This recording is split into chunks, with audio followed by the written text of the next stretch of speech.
All right, shoot, Dolan.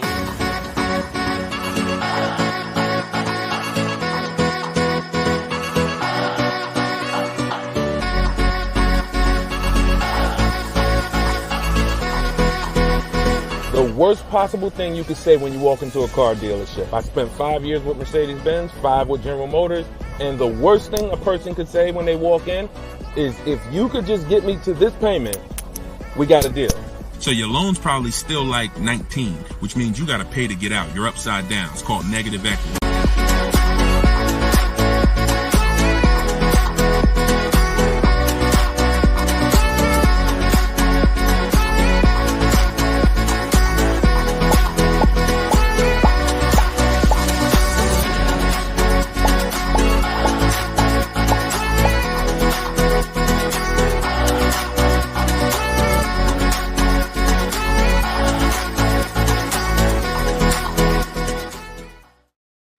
What's going on, everybody? We are officially kicking off episode 1 of Car Shopping Questions and Answers.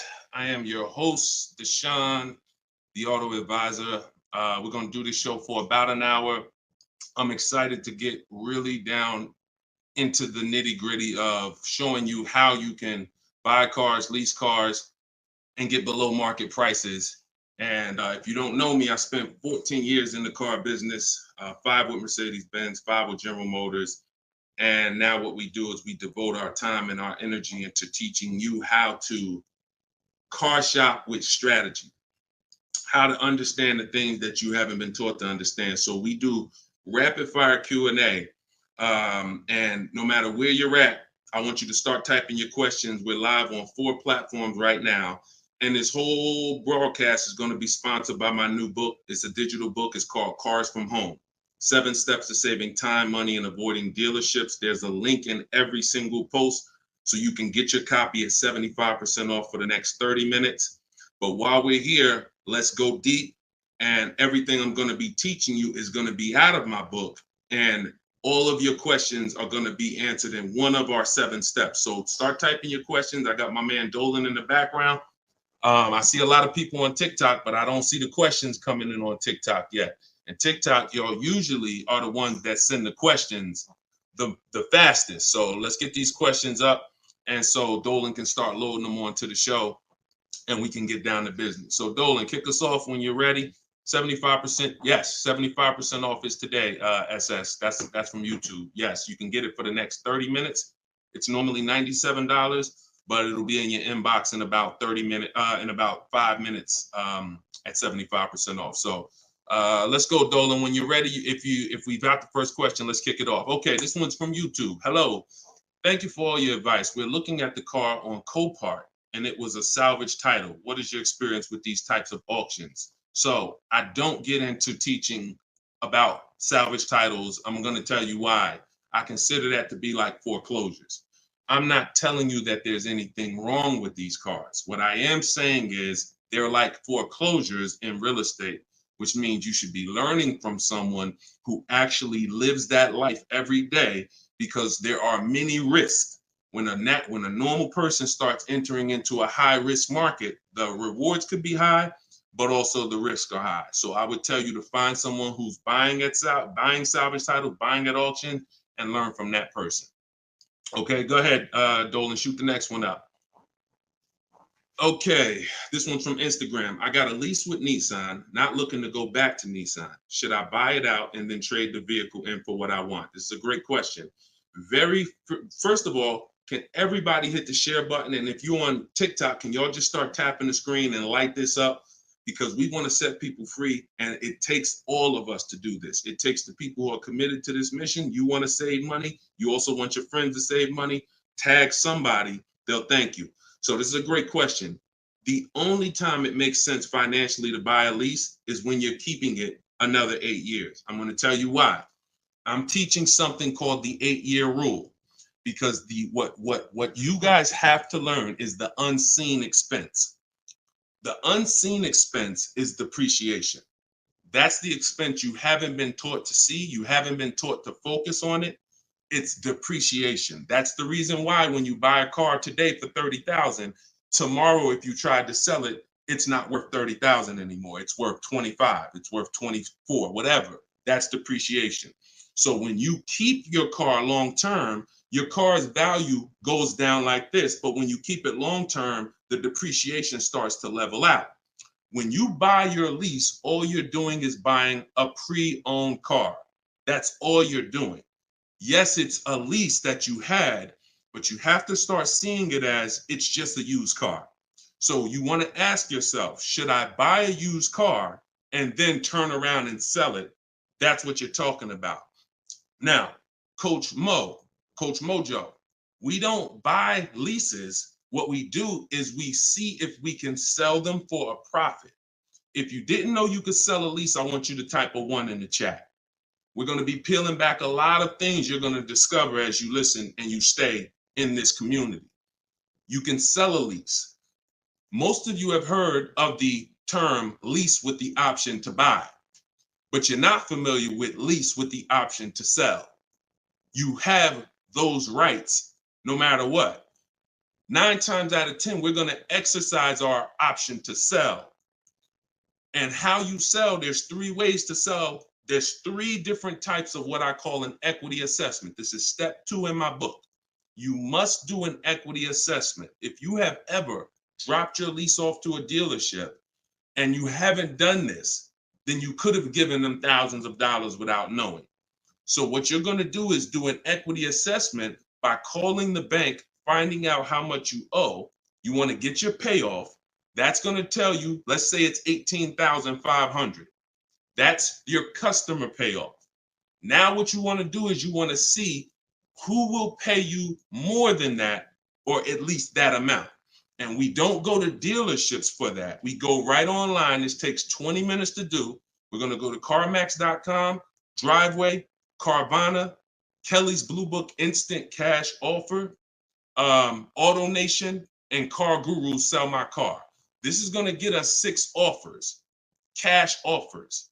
See, our cars are not worth what an algorithm tells us our cars are worth. Our cars are worth what a person is willing to pay for today. And when you see those numbers, that's going to tell you if you have equity versus not having equity. So the short version of your question is, Coach Mojo, you shouldn't be buying your car unless you're planning on keeping it another 8 years, because we teach something called the 8-year rule, which is if you're not keeping your car 8 years, you're not going to outlive the depreciation drop in value. So you shouldn't be buying it. You should be leasing. And I know a lot of you probably, oh, well, Deshone, I was taught never lease. I was taught don't lease. I was taught don't lease. Well, you're going to find out the more you stay here, as you just dive in to financial numbers we go over, you're going to see that that's bad advice. And unfortunately, millions of people have been subject to bad advice that has been costing them money. Okay, so we'll go more into detail on that. There's only 2 ways to beat depreciation. Long-term ownership, that's our 8-year plus people. If you're keeping your cars, your next car, if your plan is to keep it 8+ years, I want you to type K in the comments for keeper. Type K in the comments if your next car, you're like, Deshone, my next car, I want to keep it at least 8 years. I want you to type a K. All right? Now, if you are not keeping your car at least 8 years, then you should be shopping for a lease, because that's how you're going to avoid depreciation. We're going to talk more about leasing, because you cannot just get any lease. You have to get what I call a good value lease. We'll go more into detail on that. But that's the foundation, Coach Mojo. Answer those questions first before you think about anything else. All right? Go ahead, Dolan. Shoot the next question up, man. Keep typing the questions, y'all. We're bringing them from all platforms. This one's from TikTok. What to do if you have no pre-approval letter, even with a 730 score? Okay, great question. We don't focus on pre-approval letters. What we focus on is making sure, all right, so I teach something called the bank bidding war. Everything we're going to do from now on is going to be a bid. Could y'all keep tapping the screen on TikTok? I see y'all running the lights up. When y'all keep tapping the screen, what it does is let TikTok know, listen, more people need to get over here, because we're talking about something that everyone needs to hear. So I appreciate y'all. Look, they're running them up. What to do if you have no pre-approval letter. So we were taught always get pre-approved. But here's the problem. People got onto it. Whenever we do something and the public starts moving in a way, the big companies adjust to it and they find a way to infiltrate it. Most of the companies that you are trying to get pre-approved from, that I'm trying to get pre-approved from, their goal is to isolate us. Something called restricted pre-approvals. I'm gonna tell you what a restricted pre-approval is and why we stay away from them. A restricted pre-approval limits where you can shop. We'll approve you, but only to shop with Carvana. We'll approve you, but only to shop with our dealer network. We'll approve you, but only to shop with a drive time dealer. Because a pre-approval is the whole purpose when you learn how we shop, which is to shop wide. When you start seeing to shop wide and get multiple offers and see the entire 100-mile radius within where you live as a huge market where people are competing to sell you a car, you'll start seeing why we never want to deal with a restricted pre-approval. So what we do is we use something called the bank bidding war. The only way, how many people have asked themselves, did I get the best interest rate? Type dollar signs. If you've asked yourself ever, you bought a car and you said, did I really get the best interest rate? Type a dollar sign if you've wondered that. See, the only way to get something we call price assurance, which is to guarantee. See, these are powerful words that I want you to add to your vocabulary when you're car shopping. We need to guarantee that we got the best interest rate. How do we do that? Getting bids. Experian wrote an article. They allow you to have multiple lenders pull your credit with a hard pull and compete and give you rates within a 14 to 45 day period. Now, don't ask me why they say 14 to 45 days. That's the window. I'm going to teach you how to do it in a way where it'll only take you 2 days and you're going to let tons of people run your credit and you're going to guarantee you got the best rate, and it's going to weigh on your score like one hard inquiry. So if one hard inquiry would have dropped your score 9 points, natural. We buy a car, a hard inquiry is going to drop our score. That's natural. But we're going to get 20 hard inquiries and it's going to drop our score the exact same way. This is how it works. You do not let anyone run your credit under any circumstances until after you find your car. In my book, I have something called the Perfect Budget Calculator. I created this tool. What it does is it's going to tell you, it's going to give you multiple goals. It's going to tell you exactly what car you can afford. It's going to tell you how to be under your max monthly payment. And you put everything you want to put in, what your max monthly payment is, we use the standard interest rate. So whatever the interest rate is at this time, we use that. Budget. The only purpose for a pre-approval is to budget. Think about some of you who are homeowners. The only purpose in getting pre-approved was to budget so that you can go buy your house, right? You with me? That's the only purpose. If we don't get pre-approved, we don't know how much we could afford. So when we do, what we do is we take the average interest rate, and that's what we're going to use to estimate our payments. This is in my book. See, I created technology. So some of you are saying, Deshone, is this just a book? No, it's not just a book. I have links in there. I have links to videos in there. I have platforms that I've created and calculators and tools that I created that I wish I could refer to you. No, but they're only in my book. So you can get the book. I'm going to teach you how to do things the manual way. Some things you can say, Deshone, I could do that manually. But if I'm telling you about a tool I created to use so that it can budget for you, then the only way to get it is to actually get my book. You can get it for 75% off in my TikTok bio. You can get it in my Instagram bio. You can go to deshonesbook.com, or you can scan the QR code and get your copy for 75% off for 30 minutes. But when you budget, you know exactly how much you can spend on a car, and you go find your car under that budget. The Perfect Budget Calculator is going to give you multiple goals. See, here's the problem. When you go out shopping for a car, you notice how you have a budget in mind and you typically tend to go over it. You say, I don't want to spend any more than $500, or I don't want to spend any more than $30,000. But you usually end up going over it because you don't factor in tax. You don't factor in how long the loan, you don't factor these things in. Okay, well, how much? They said I'm pre-approved for $30,000, but What does that equate to in a monthly payment? It's broken. It's a broken system. When we go out, we find the car we're looking for. That's when we are going to now let people run our credit. Never before that. We go out, you find your best deal on a car. That's when you come home and you let multiple people run your credit and fight it out to give you an interest, to give you a loan. See, because if you open up, if you let people run your credit before this, now they're going to give you a time limit. So even this is all answering this young lady's question about pre-approvals. The reason why they're garbage is because if it's a hard pull, they're garbage, because now they've started that window that I told you about. You got 14 to 45 days and it starts to count down. Now you're trying to rush and find a car. Some of us, it might take us 3 months to find the best deal on our car. If you got a pre-approval and the time is expiring, you're shopping with your back against the wall. Second reason it's garbage is because once they give you a pre-approval, you are now tied to them and you don't have the opportunity to bid, and it's just garbage. So do what I'm telling you to do. When you find your car, that's when you're going to come home and you are going to now let people run your credit, and then you are going to let the dealer see if they can beat it. See, this is a must. I know you may have been taught, oh, I don't let that dealer run my credit. No, make them compete. The bad part is when a dealer is trying to give you an interest rate when you have no offer. That's bad. But when you have an offer, that's when he's trying to beat it. And that's a very different thing.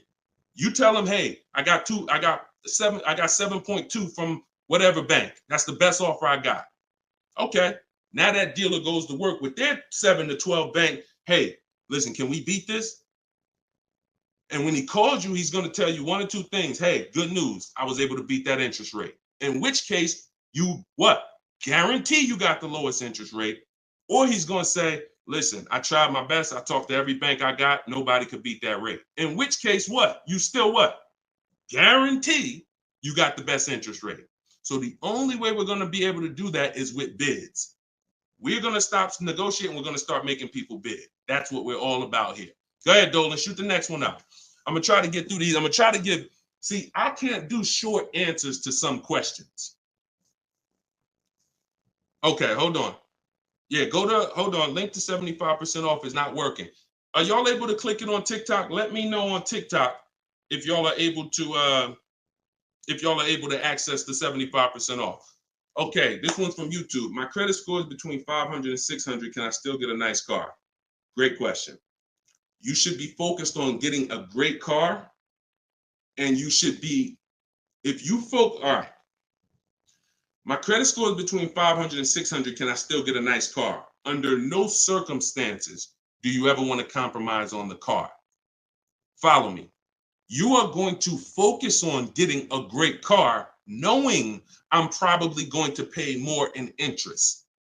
Paying more in interest is not bad considering your situation. Here's why. That can be fixed. Refinance, that can be fixed.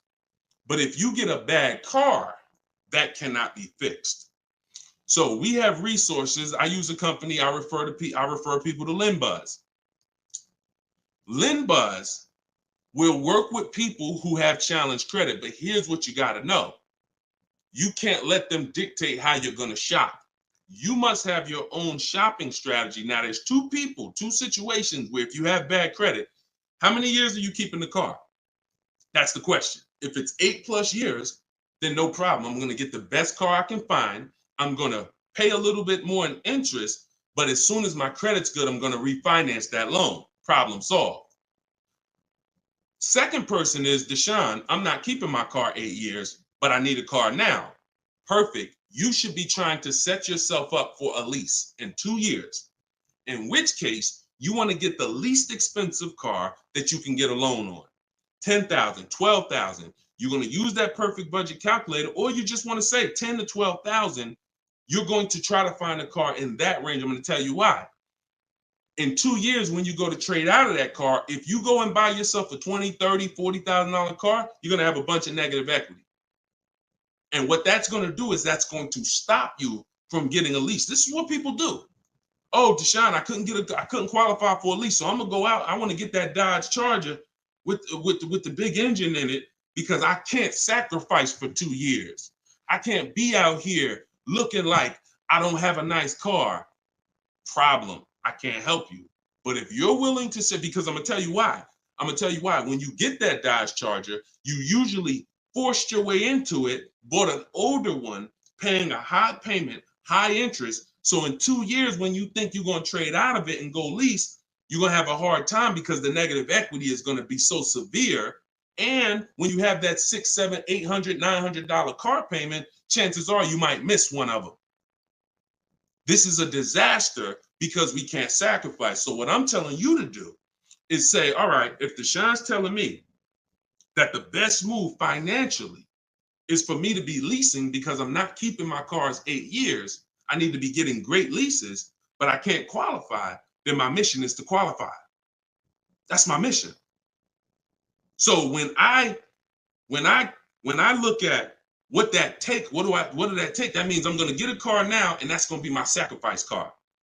That's going to be my car that I drive for 2 years, build my credit. It's not going to be my perfect car. My perfect car is going to be when I drive a brand new lease off the lot 2 years from now. This is my setup car. So I'm going to make sure I get a low price car where I won't miss a payment. I'm going to build that payment history. I'm going to have minimal negative equity. And then in 2 years, I'm going to make a power move. That's the short term and the long term. That's why it's important to know, is this a long-term car or is this a short-term car? Very important to know. If it's long-term, I told you what to do. You buy a car, refinance later. Short-term, you should be setting yourself up for at least in 2 years. Buy yourself an inexpensive car, low loan, small loan, and get ready to trade that in 2 years. But you must get a great car. In either situation, you can't sacrifice the quality of the car or the whole plan goes to hell. Your car breaks down midway, plan is scrap the plan. So we never compromise. So check this out. I see as soon as you purchase the book, I give you a support email because I do not DM me about products. Everyone gets a support email because we want to handle those issues immediately. DMs I barely see. Thank God we got 2 million plus followers. I can barely see DM. That's why as soon as you get a book, I say screenshot this screen. If you don't get that book within 5 to 10 minutes, check your spam, check your junk. Then you go and you contact support and we'll make sure we email you that copy manually. Okay, because that's what we do. Don't DM, use that support email so we can make sure we take care of you. All right, shoot the next one up, Dolan. Great question so far. What would dealers try to sell you a car that has issues? Don't sign up for these answers. That's why does the sun rise in the east and set in the west? Some questions are not worth trying to answer. Just plan accordingly and move accordingly, knowing these things are. If the people who are supposed to be taking care of you with cars are not educating you, are not moving with integrity, then you better be educated. Remember that. If the people who are supposed to be taking care of your money, when you come to buy a car, lease a car, that's a $10,000 to $100,000 transaction, some of you. If those people are not moving with integrity, and you cannot guarantee that, a smile doesn't guarantee that, talking nice doesn't guarantee that, you better be educated. And the people who are going to move like the way we're going to move, the way you're going to move if you're listening to this, the way you're going to move if you have my strategies in my book, the way you're going to move when you learn how to car shop online and make people bid, you're going to be educated where no one can take advantage of you. You're empowered. You're the one in control. You're the prize. You're the one people are competing with to earn their business. And that's what I want for you. All right, go ahead, Dolan, shoot the next one up. This one's from Facebook. I'm about to begin the process of buying a car from a dealership. They're offering me a lowered payment if I go with one of their lenders. Are there any ways to save on this deal? So have you gotten bids? See, look, you were programmed to be loyal to dealers. I'm from the industry. I was in the industry for 14 years. I'm teaching people all around the country. We have over close to 8,000 customers that have used our stuff and used our products since 2021. We have data from all around the country. There is absolutely no way that you're going to get your best deal ever focusing on one dealer.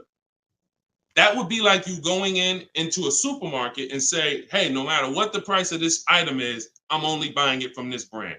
Or you saying, oh, I'm gonna buy a TV. No matter what I'm just gonna walk into Walmart and whatever the best price on the TV is that I see, I'm just gonna take that. I'm not gonna look online, I'm not gonna look on Amazon, I'm not gonna look on Best Buy. I'm just gonna walk into one store committed to try to get a deal with that store. That's the same thing you're doing. Could y'all keep running the likes up on TikTok, keep tapping the screen? If you're getting value out of this, I appreciate it. We don't do that anymore.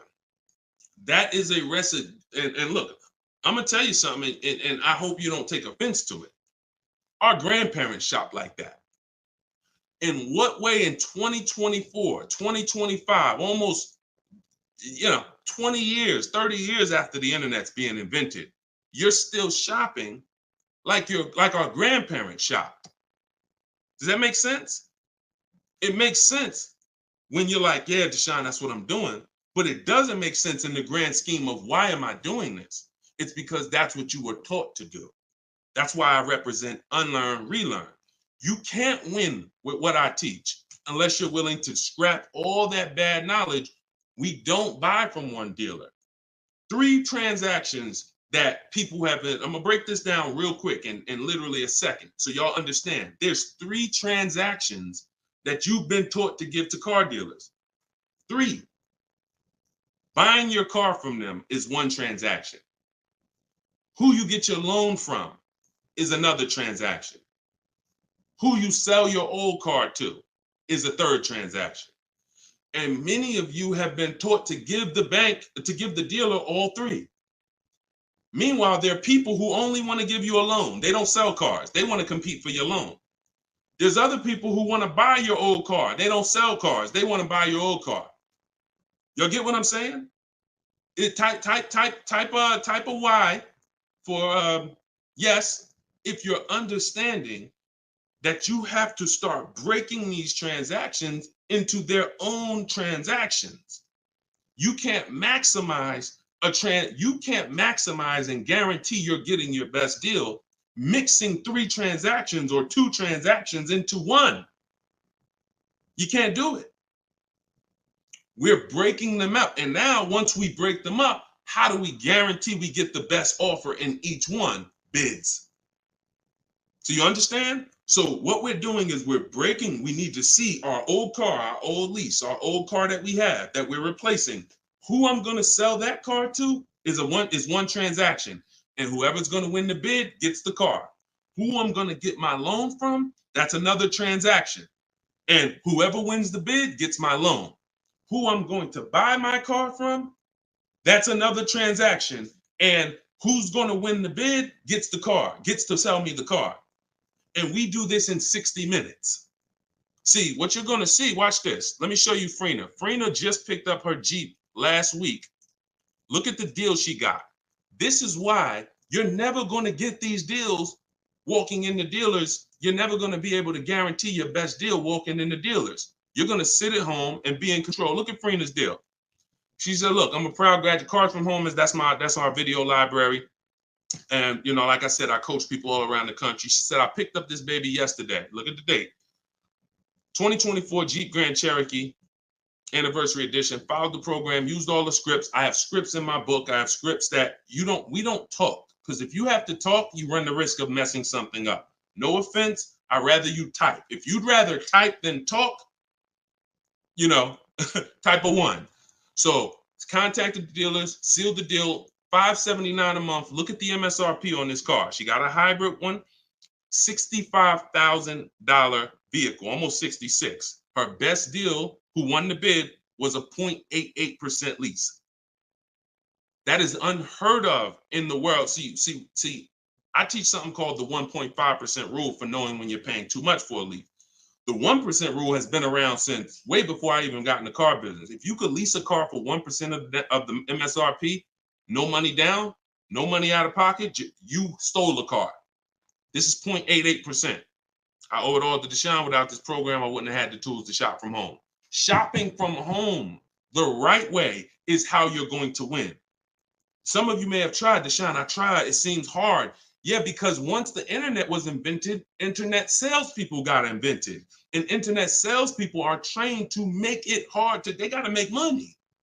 And what they're going to do is they're going to make it hard for you to get a deal done because half the time you don't even know the information you need to give them to get a quote. Hey, I got to give you where I work at, see if I qualify for any rebates. I got to tell you what cars are in my household, see if I qualify for any rebates. I got to tell you, what affiliations I have. I got to tell you what my date is. I have something called a no later than date. What's my deadline?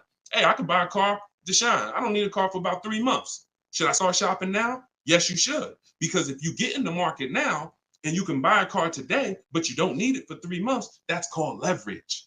See, most people walking in the dealers, they're like, hey, I need a car this week. I need a car today. That means the car that's coming 6 weeks from now, they can't benefit from that. You can. But you got to learn how to give this information. And this is why when you try to shop online, you have a hard time because you don't know. You're defensive and you're like, I'm not giving the dealer what they need, but I'm also not staying in a position where I don't give them too much information where they can use it against me. So that's what we'll learn. Everything I'm teaching you is, if I can boil it down to a couple simple things, mastering the science of shopping from home. That's why my book is called Cars from Home, 7 Steps to Saving Time, Money, and Avoiding Dealerships, and making people bid for your business. We can sum that. Once you master those 2 things, you're going to save more money in 60 minutes than you ever saved going into dealers 2, 3, 4 times, spending hours in there. And you're going to have price assurance, which is guaranteeing that you couldn't have saved any more money. That's what Freenah has. That's what I want you to have. Go ahead, Dolan. Shoot the next one up, brother. Keep typing your questions, y'all. We're bringing them in from all platforms. Let me bring Freenah's pick down. All right, perfect. Shoot the next one up. All right, I'm trying to fly through these, y'all, but I can't give short answers. You get what I'm saying? I got to give you the full answer. Can you get a great deal on the lease vehicles on a Range Rover? Okay, great question. You can't control the lease program. The lease program is what's going to dictate when the dealer wins the bid. Let's say a dealer, I always teach, when you start getting bids on a lease you should see about at least a $3,000 to $5,000 difference from your best offer to your worst offer. Now, sometimes it's more drastic than that. You're doing it, you'll see a $7,000 difference from your best offer to your worst offer, but you need to see a spread. I'm going to tell you why.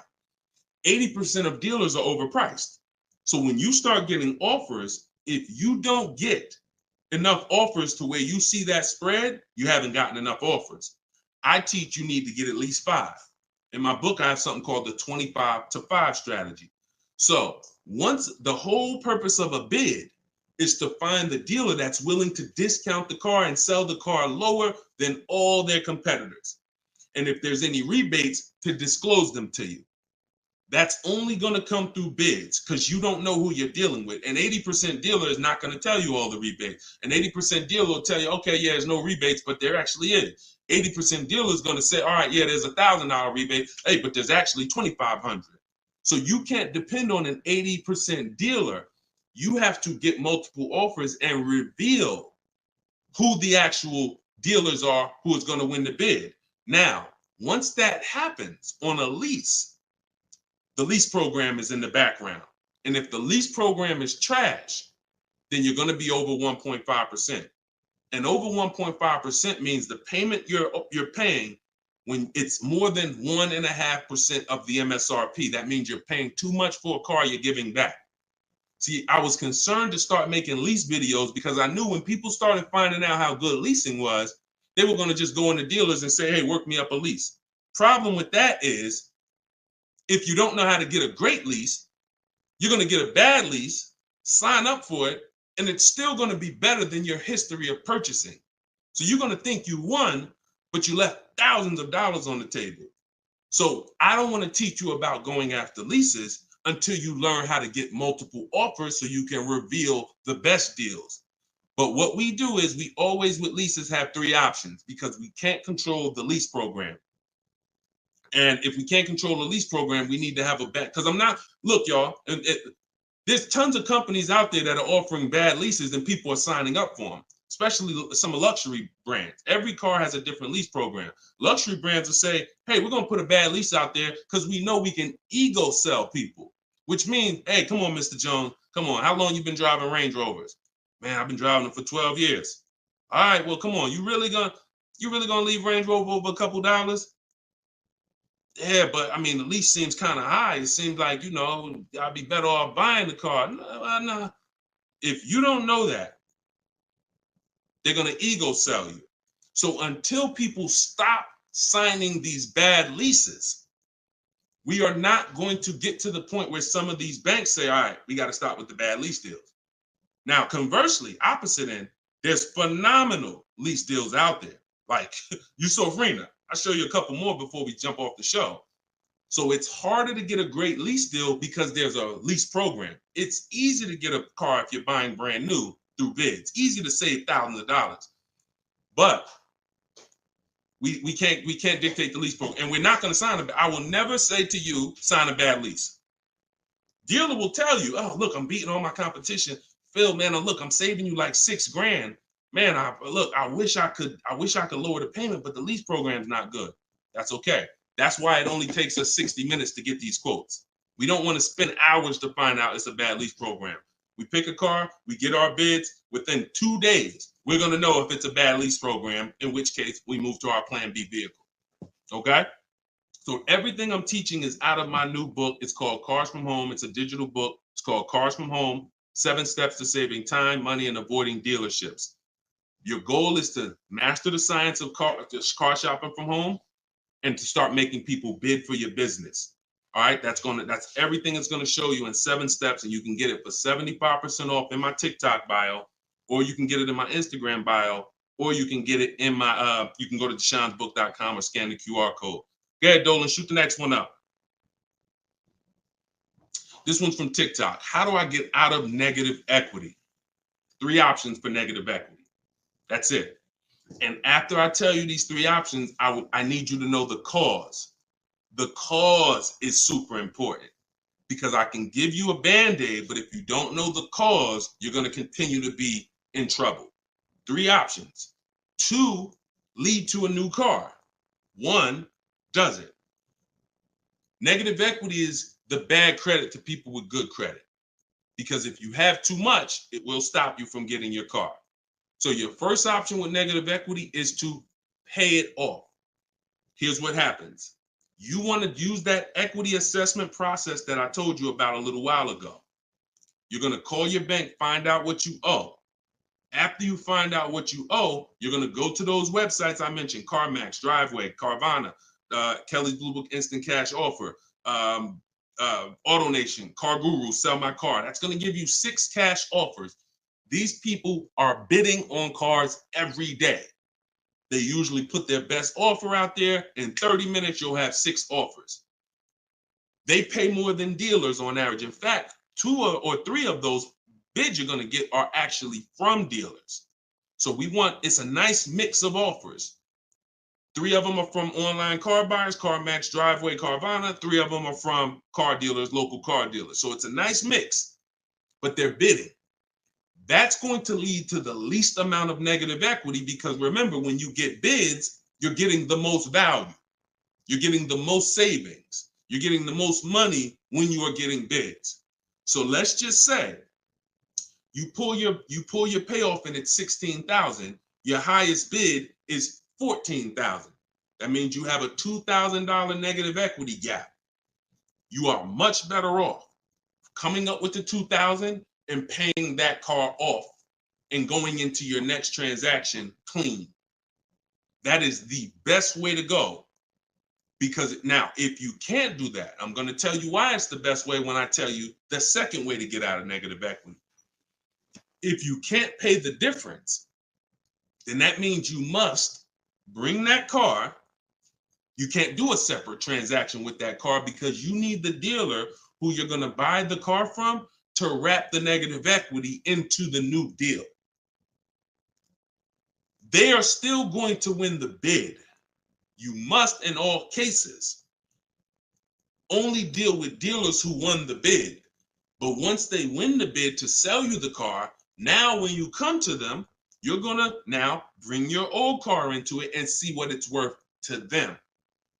When you see what they can pay for it, you're going to see in most cases, it is not going to be the highest number you got from the online buyers. So if the online buyer's highest number was 14, maybe that dealer can only pay 12,200, 12,500. And you might say to them, hey man, but CarMax was offering me this. They're not going to be able to match it in most cases. It's just not possible because they can't win both bids.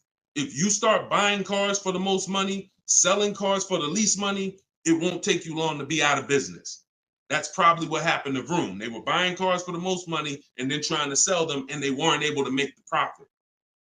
So we must separate the process, but if you can't pay the difference, you now must bring your old car into the process after a dealer wins the bid, introduce them, hey, this is the car. Now, they've already won the bid. They beat all their competition to sell you a car. So they've already proved they're a 20% dealer. Now you're bringing your old car, and you're going to see that if I would have sold it to them, I would only had 2,000 negative equity. But bringing it over to this transaction, I actually got like 3,700 negative equity. And there's nothing we can do about that. That's why I said the plan A is always, if you can cover the difference, cover the difference. If you can't, that's your only option. Now, here's the third thing. I told y'all 2 things lead to a new car with negative equity, 1 doesn't. If you have too much negative equity, you have to understand loan to value ratios. Loan to value ratios have nothing to do with credit scores. That's why I call negative equity the bad credit to people with good credit. When you bring your negative equity over, the bank is only going to lend a certain percentage above the price of the car. So if the price of the car is 30,000 and you have good credit, the bank might only lend 36. They might only lend 20% more, 25% more than the price of the car. So if you're coming over and you're trying to do a no money down deal, which is what we do, we shop with no money down. If we can make no money down deals and we can get the car payment to where we want, if we can get the whole deal to where we want with no money, that's what we do. You know, it's different when interest rates are higher. We typically put more money down to avoid paying more high interest. But when it comes to us shopping, we always shop with no money down. So if you're trying to do a no money down deal and you are trying to bring all this negative equity over and trying to not just finance the price of the car, but the tax, the fees, and negative equity, you run the risk of blowing out the loan to value ratios, in which case you're not going to be approved. You could have a 900 credit score. They're going to tell you you got to put money down because you can't finance all that negative equity. So it depends on how much. And if that's too high and you can't put down money to actually make a difference, then you're going to need to stay and pay down that car for a couple more months or even maybe a couple more years to lower the amount of negative equity. So that's how you get out. That's all in my book. 3 ways to get out of negative equity. But what you got to know is the cause. Only legitimate reason for negative equity is because you had an emergency and you had to switch cars. Now, if we go by things that can be prevented, like Deshone, I bought a car, it's breaking down. Well, that means you bought the wrong car. We can prevent that with knowledge. Now, if you say, Deshone, I just wanted a new car and I switched it, that's costing you. And because you don't understand leasing, see, 90% of the time, 10% we give to emergencies. Deshone, man, I had a sedan, then I had twins, I had triplets. I need to get an SUV. I got to switch the car. Understood. Legitimate reason. Switch the car, stay in it long term, pay off, and keep the car. But 90% of the time, it's you don't understand leasing. And you buy your cars, you take out 5, 6, even God forbid, 7-year loans. You switch these cars in 3 years, 4 years, you always have negative equity, and you're overpaying by thousands of dollars. That's the cause. That is the cause. I've been doing this since 2006.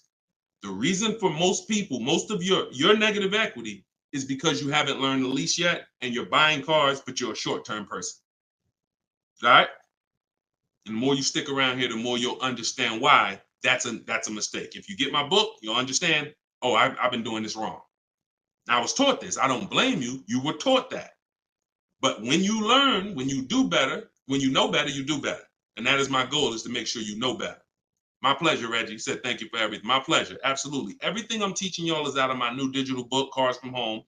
7 Steps to Saving Time, Money, and Avoiding Dealerships. You can get your copy for 75% off as part of our launch in my TikTok bio, in my Instagram bio, or you can go to deshonsbook.com. There's a link in the comments, or you can scan the QR code if you're watching us on the television, and you can get your copy for 30 minutes. Once that timer expires, book goes back up to $97. So get your copy before the timer runs out. Go ahead, Dolan, shoot the next one up. All right, this one's from YouTube. Appreciate all of your content. Thank you. We are looking to buy our teenage daughter her first car. Is there any downside to purchasing outside of a name franchise dealer? No, if you do your due diligence, because there's 100,000 plus used car dealers in the country. Let's assume 80% of them are trash.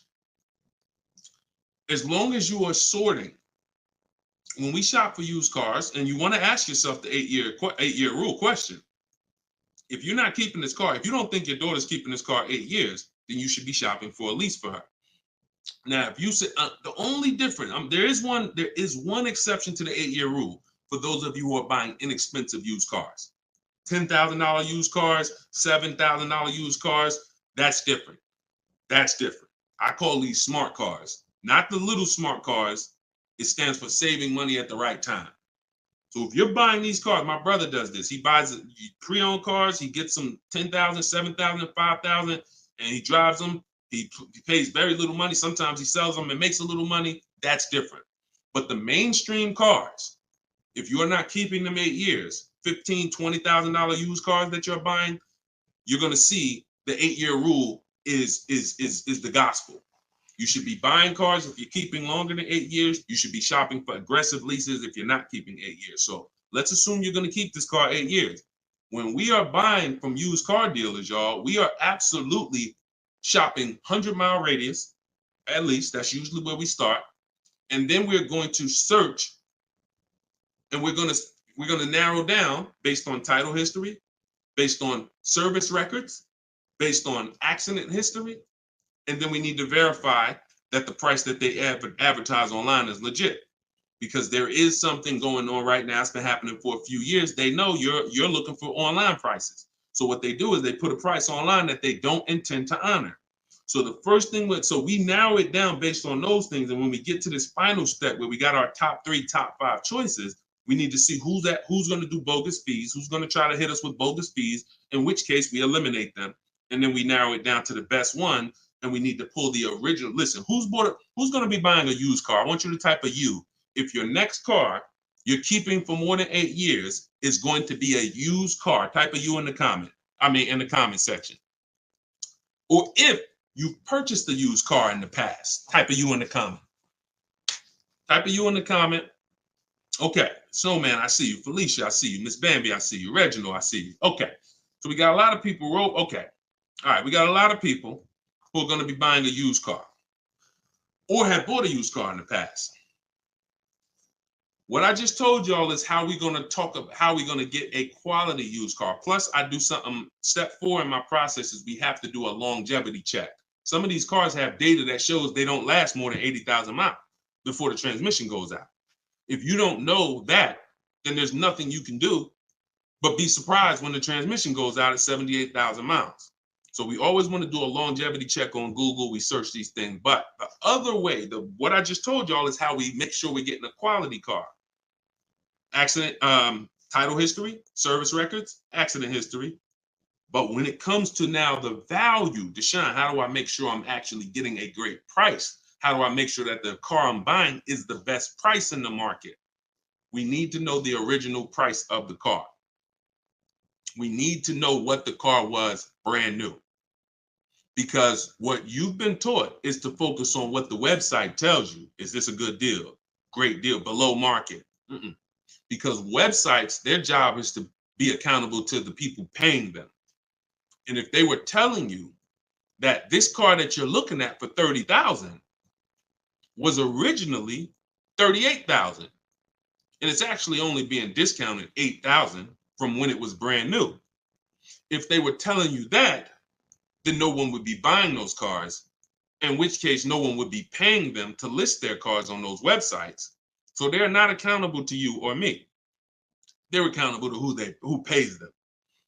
So we find out through the window sticker what the original price was. Carfax has agreements with some brands where they will actually give you the original window sticker, but we must get the original window sticker. And when we get the original window sticker, that's going to tell us the discount with something I call the true value percentage. We created this. The true value percentage is the discount from the price when it was new. And that's all that matters when you end up choosing a car. Give you an example as we wrap this question up. If you're looking at three Honda Pilots. You've narrowed it down to 3 Honda Pilots. They're all within $1,000, $1,500 of each other. One's $30,000, one's $30,500, one's $31,000.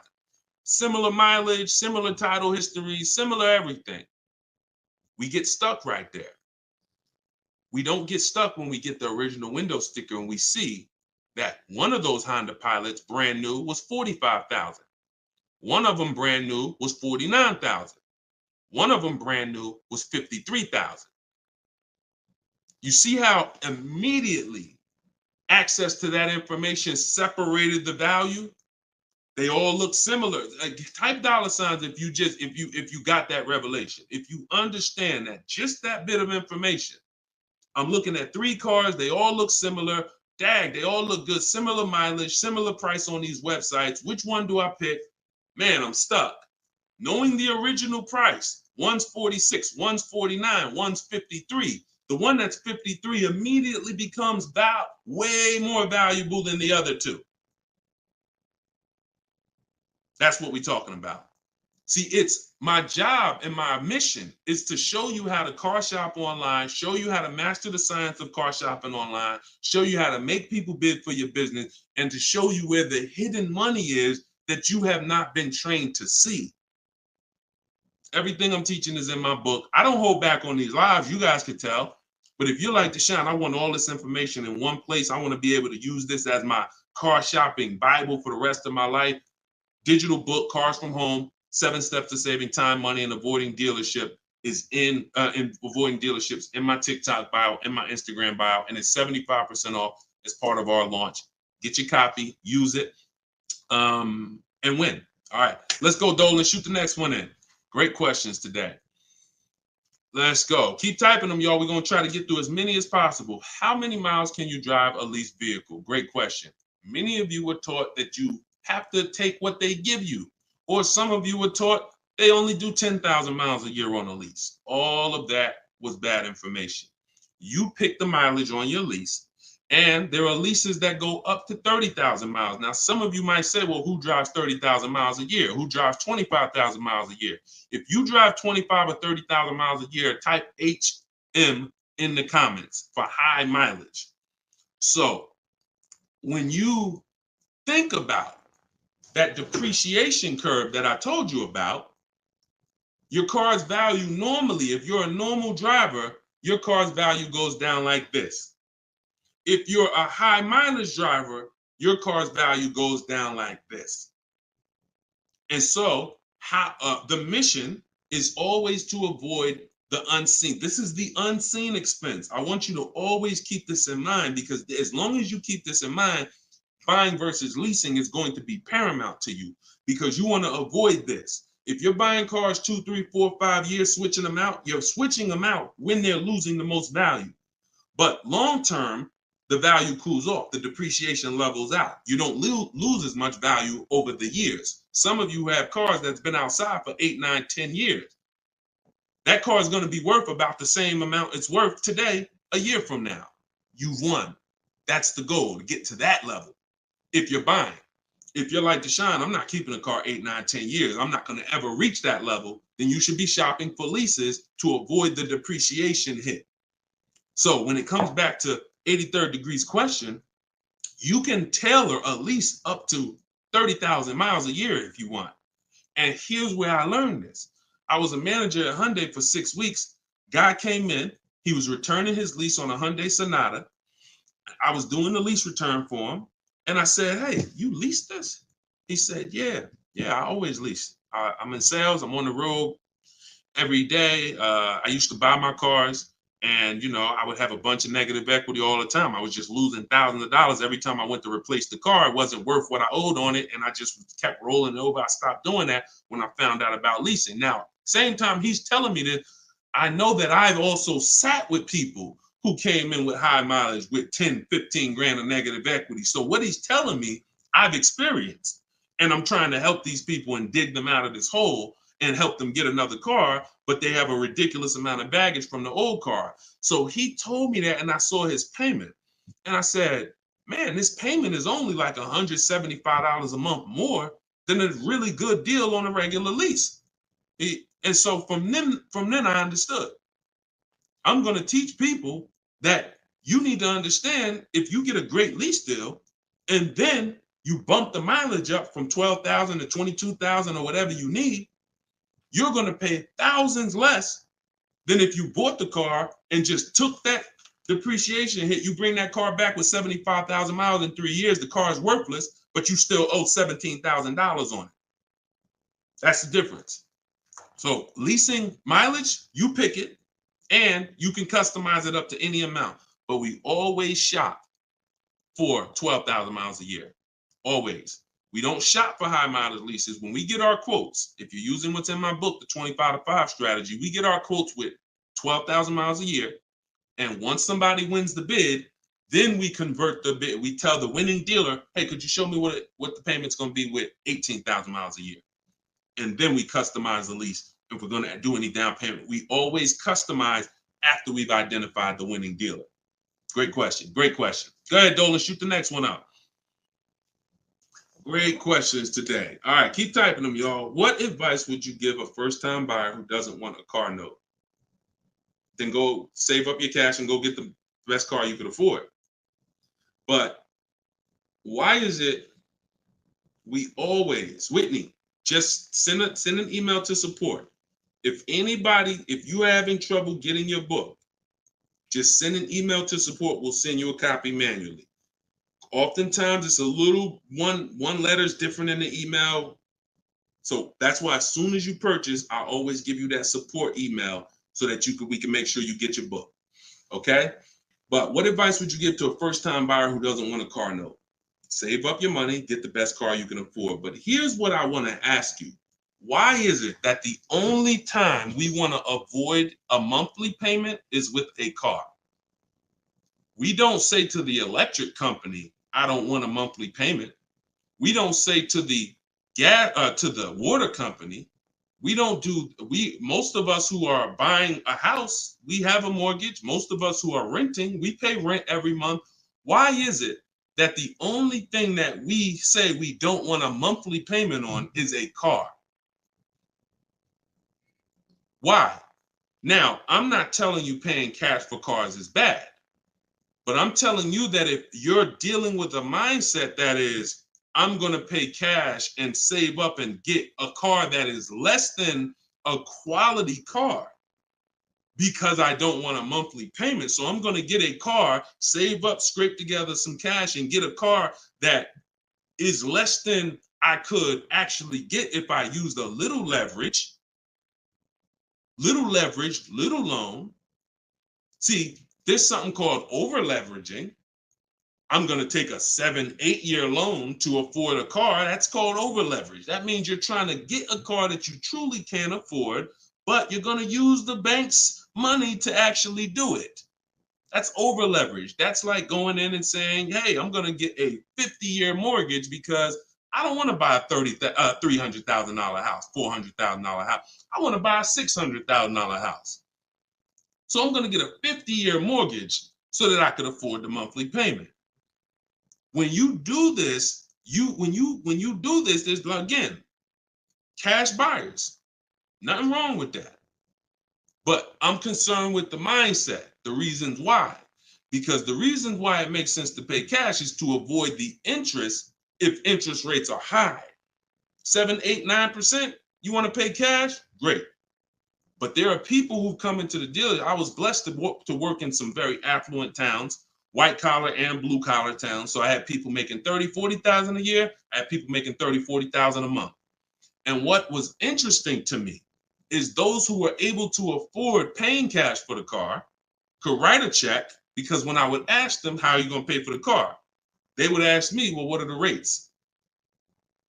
If I had a 0% interest rate or 1% or 2%, if their money was making money for them, they wouldn't put it into the car because they see the car as a depreciating asset. What does that truly mean? When I put $30,000 into the car, what is my $30,000 worth to me in 5 years? Let that sink in.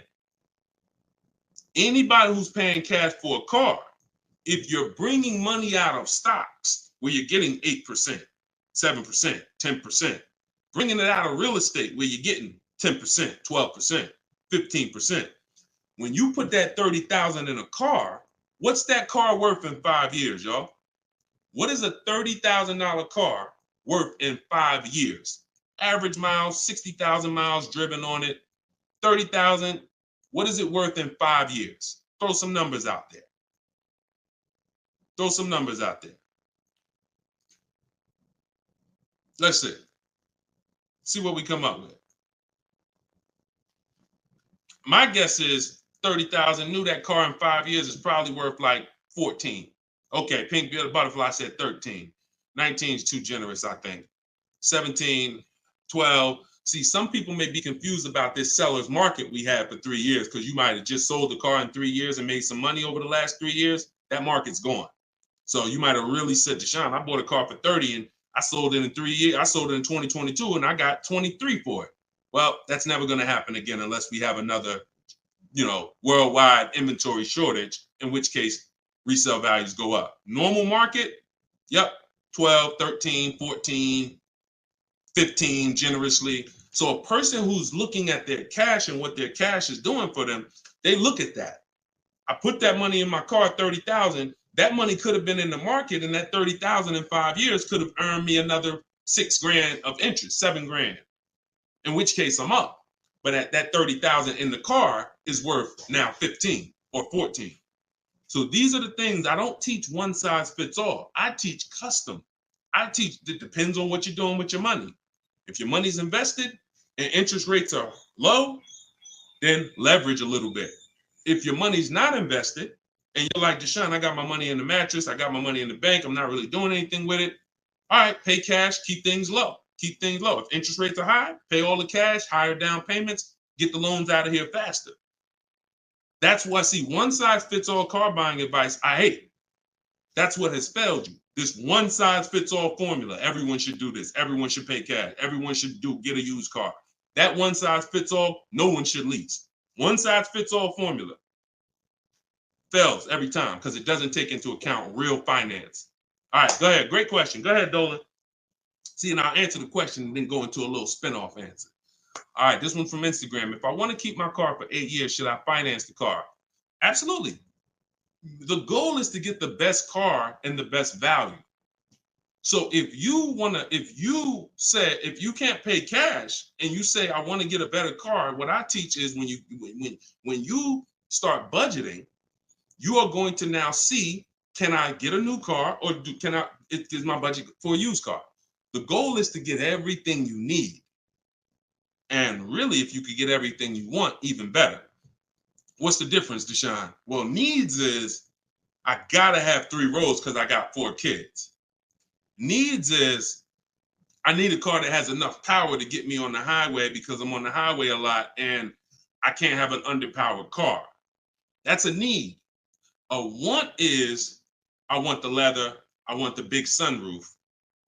So you must get all your needs at all times.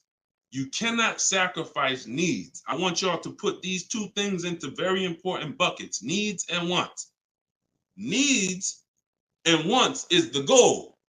Once the budget gets compromised, once you get out there, if you see I can't get the car I want with everything I need, everything I want, the wants have to scale back. The wants have to scale back, not the needs. I had a woman walk into Mercedes when I was there, and she was like, hey, I want the big truck because I got kids. I need the 3 rows. And once we worked out the deal and the numbers, she saw the numbers and she was like, oh, that's above my budget. But what about the 2-row one? What about the smaller one? I said, didn't you say you need 3 rows for the kids? Yeah. Yeah, you're right. You're right. See, she's about to take a need out to get a want. Does that make sense? So needs and wants are the big things. Needs will make you switch the car because you didn't get what you need. And when you switch the car, you lose money. So when you didn't get what you need, you will switch the car and lose money. If you didn't get what you want, that's easier to bear. Needs is like from day one, this car is not doing what I needed to do. So we must get our needs first. And that's what we talk about. So then you choose, can I budget, get me a new car or a pre-owned car? And once you make that decision, you just go out and you're now shopping the market. I use, in my book, I have something called the multiple marketplace strategy. This is when we shop for used cars. We're on all the marketplaces. We're seeing the whole market as one big marketplace. Everywhere cars are, we are looking and we're narrowing it down to our best, top 3, top 5. And then we're taking one across the finish line. You can't get below market deals on a used car until you see what the market is. See, let me go deep on this for a quick second. The goal for me, if you're learning from me, your goal is to get below market deals, below market leases, below market. You saw Freena's lease. That's a below market lease. That's not a lease that you see advertised that people are getting. So below market pre-owned cars. In order for you to get a below market pre-owned car, you got to know what the market is. So sometimes you're going into one dealer and you're looking and saying, okay, let me negotiate with him. That's a mistake. You don't know what the market is. When you see the low side of the market on a used car, now you're able to see, again, if you're shopping the right way, there's always a spread because there's always people untrained who are going to pay the higher prices. They're going to walk into those dealers. They're going to go back and forth, take $2,000 off. They think they won, but you were negotiating with one of the higher price dealers. So because he took $2,000, $3,000 off, you think you won, but you were at the wrong dealer to begin with. So once you actually see the low side of the market, we zero in on that. And we zero in on that, and we look to take one of those deals across the finish line. Can't get below market deals if you don't know what the market is. That's why when we look at used cars, we're not looking to buy the first day. We're not looking to buy the second day. Sometimes some of you are like, Deshone, I got a couple months. You might want to watch the low side of the market. You might want to, we always get alerts. When we go in, this is all in my book. If you like Deshone, I want to know all of this. I need this in my hand. It's in my book, Cars from Home, 7 Steps to Saving Time, Money, and Avoiding Dealers. 75% off in my link, in my bio, TikTok, in my bio, Instagram, or go to deshonesbook.com or scan the QR code. But when we are getting these, when we are looking at the low side of the market, you might want to watch it. You might want to watch it and see, okay. And then we have alerts on. So every new car that pops up on these marketplaces, we get an email immediately. So we get an email immediately. And if I know that the low side of the market is 22, 23, the minute that car comes on, I'm going to be one of the first ones on it, where everyone else is going to hesitate. When a dealer gets a new car, typically a person who doesn't know the market, they're going to go in there and they're going to be like, all right, is this really a good deal? Meanwhile, we know the market. So we know in a minute, I'm going to snatch that deal before anybody even knew it was there, because the best deals do not last. And that only comes from knowing the market. All right? Go ahead. Shoot the next one up, Dolan. Great questions today. This one's from YouTube. What can I do to increase my confidence so I can negotiate more intelligently? Stop negotiating and start making people bid. Who's not a good negotiator? Type me. You're not a good negotiator. Type me in the comments. Not a good negotiator. Type me in the comments. Okay, that's most of you. And I'm a good negotiator, but you can't get guarantees being a negotiator. Pay attention to what I'm saying. I'm a good negotiator. I did it for a living, but I can't guarantee the lowest price negotiating.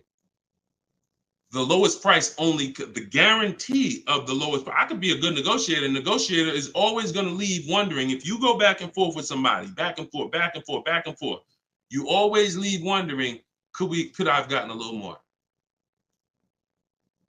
That's not a guarantee. That's not price assurance. Bids, guarantee, because I'm getting 5 to 7 offers. I'm having in my case, I teach the 25 to 5 strategy. We're connecting with 25 dealers. We're getting 5 to 7 bids. Whoever wins the bid, win. That means you beat 25 dealers to earn my business. That means I guarantee that I paid the lowest price and I don't have to talk. That's why in my book are scripts, online scripts. That's the one part that I can't teach you. I can't teach you. It's not that I'm holding back. I can't teach you what my scripts are that are copy and paste. When they say, hey, when can you come in? My script says, hey, well, I'm actually going to be handling my whole transaction online. Oh, actually, well, we don't quote online. Okay, that's not what other dealers are saying. Should I remove you from my list? See what I'm saying? When we're copying and pasting and we know what to say to everything they're going to type, now we move things forward. We keep it on our agenda. This is all in my book, in my video library. This is what the people who have learned from me for the last 3 years have been doing.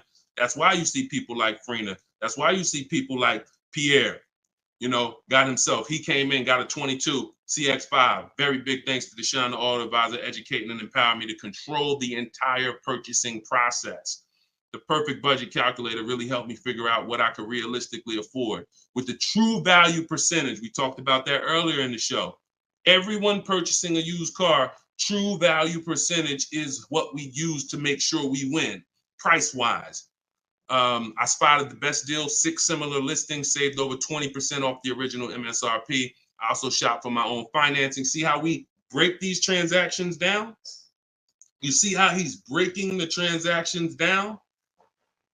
That's how we get bids in each category. Also, I shop for my own financing, got the dealer bank to match it. See? So we're not doing the shop for my own. Oh, I'm not going to let that dealer run my credit. He knows the bank bidding war. The bank bidding war is all these people are going to bid. So I guarantee I got the best price on my used car I bought. I guarantee I got the best loan because the dealer couldn't beat it, but they were able to match it, which means it saved me the time. I didn't have to go through that. And the dealer, see, we guarantee. That's what I want for y'all. And the icing on the cake, learning about bogus fees and walking away from dealers not willing to remove them. Now, the walking away, he's talking about not physically. He's talking about next, not physically, because we're home. We're not going into dealers walking away. Some of you say, Deshone, if I don't get a good deal, I just walk away. That means somebody wasted your time. And when you walk away, you still need a car. So you're not hurting the dealer when you walk away. Someone's going to buy that car, even if it's overpriced, and they're going to look at you and say, well, you still need a car, so it's really your loss. When you learn to do this while you're in your living room, you'll understand I don't need to walk away ever because I'm in control. No one's going to waste my time. And this only comes from mastering the science of shopping from home. That's why my new digital book is called Cars from Home, 7 Steps to Saving Time, Money, and Avoiding Dealerships. Go get your copy for 75% off. Use it. Everything is in there, from high mileage driving strategies to leasing to giving you a video to help you understand leasing. Some of you are like, Deshone, I was taught all my life never to lease. If that's you, type me. What you're going to see is I link you to a video from the Cars from Home library where I actually break down for you leasing versus buying. So by the numbers so you can understand. Some of you, that's what it's going to take. You've been programmed so bad about leasing, you need to see it by the numbers to understand that this is costing me money, not understanding this. So that's in there. Purchasing, high mileage driving strategies, links for people with bad credit, and how you're going to get your cars even with bad credit. It's all in there. Get your copy for 75% off for the next 30 minutes. Once the timer expires, it goes back to $97. And win. Use it and win. Listen, we're an hour and 15 minutes in. We want to keep these broadcasts, these episodes. It's episode 1. If you are subscribed to my email list, you'll know when we're live. You'll know when we'll be doing these shows, and you can hop on with us. We want to do because you see all the questions. The only way I could get through all the questions is by giving y'all little short, little one-word answers. What is that going to really do for you? So yeah, we might only get through 15, 18 questions because I'm giving you the thorough answer. And when you see that a car is the second most expensive purchase behind a house, you'll appreciate the thorough answer. No one's going to buy a house and ask about financial literacy and expect a one-word answer. So we shouldn't do it with cars. When cars, we're going to buy more cars than houses. So get your book, y'all. We will be back. We'll be back for another episode very soon. If you're on my email list, you'll know. And I appreciate everybody for tapping in. This is episode 1. We got a lot more coming, and we're going to keep dropping these jewels. Keep unlearning, keep relearning. For the people that got the book, thank you. And for the people who continue to help share this message, appreciate you. We'll see you on the next one.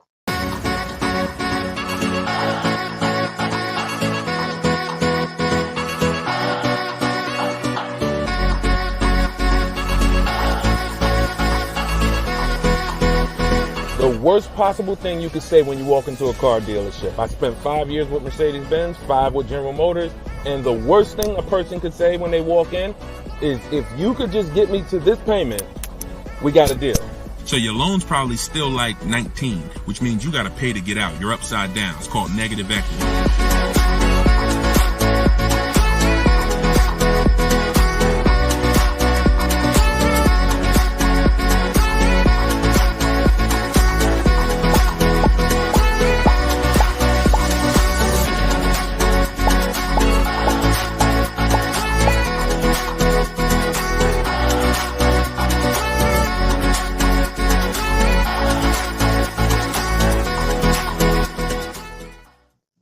What's going on, everybody? Welcome. How's audio? Give me a 1 if audio's clear. Welcome back to Car Shopping Questions and Answers. This is episode 2. I'm your host, Deshone the Auto Advisor.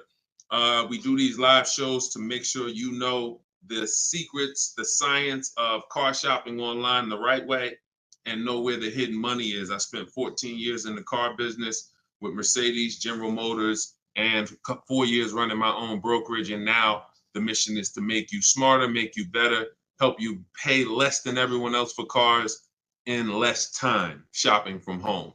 So this whole show is sponsored by my new digital book. It's called Cars from Home, 7 Steps to Saving Time, Money, and Avoiding Dealerships. And you can get your copy for the next 30 minutes at 75% off in my TikTok bio, in my Instagram bio, or you can click deshonsbook.com or scan the QR code. So type your questions in, Dolan, shoot the first one up. We're going to be taking them from all platforms. And if y'all could start tapping that screen on TikTok, so shoot those likes up. I appreciate it. So this one's from Instagram. Does it make sense to buy a car from another state to get a better price for the car?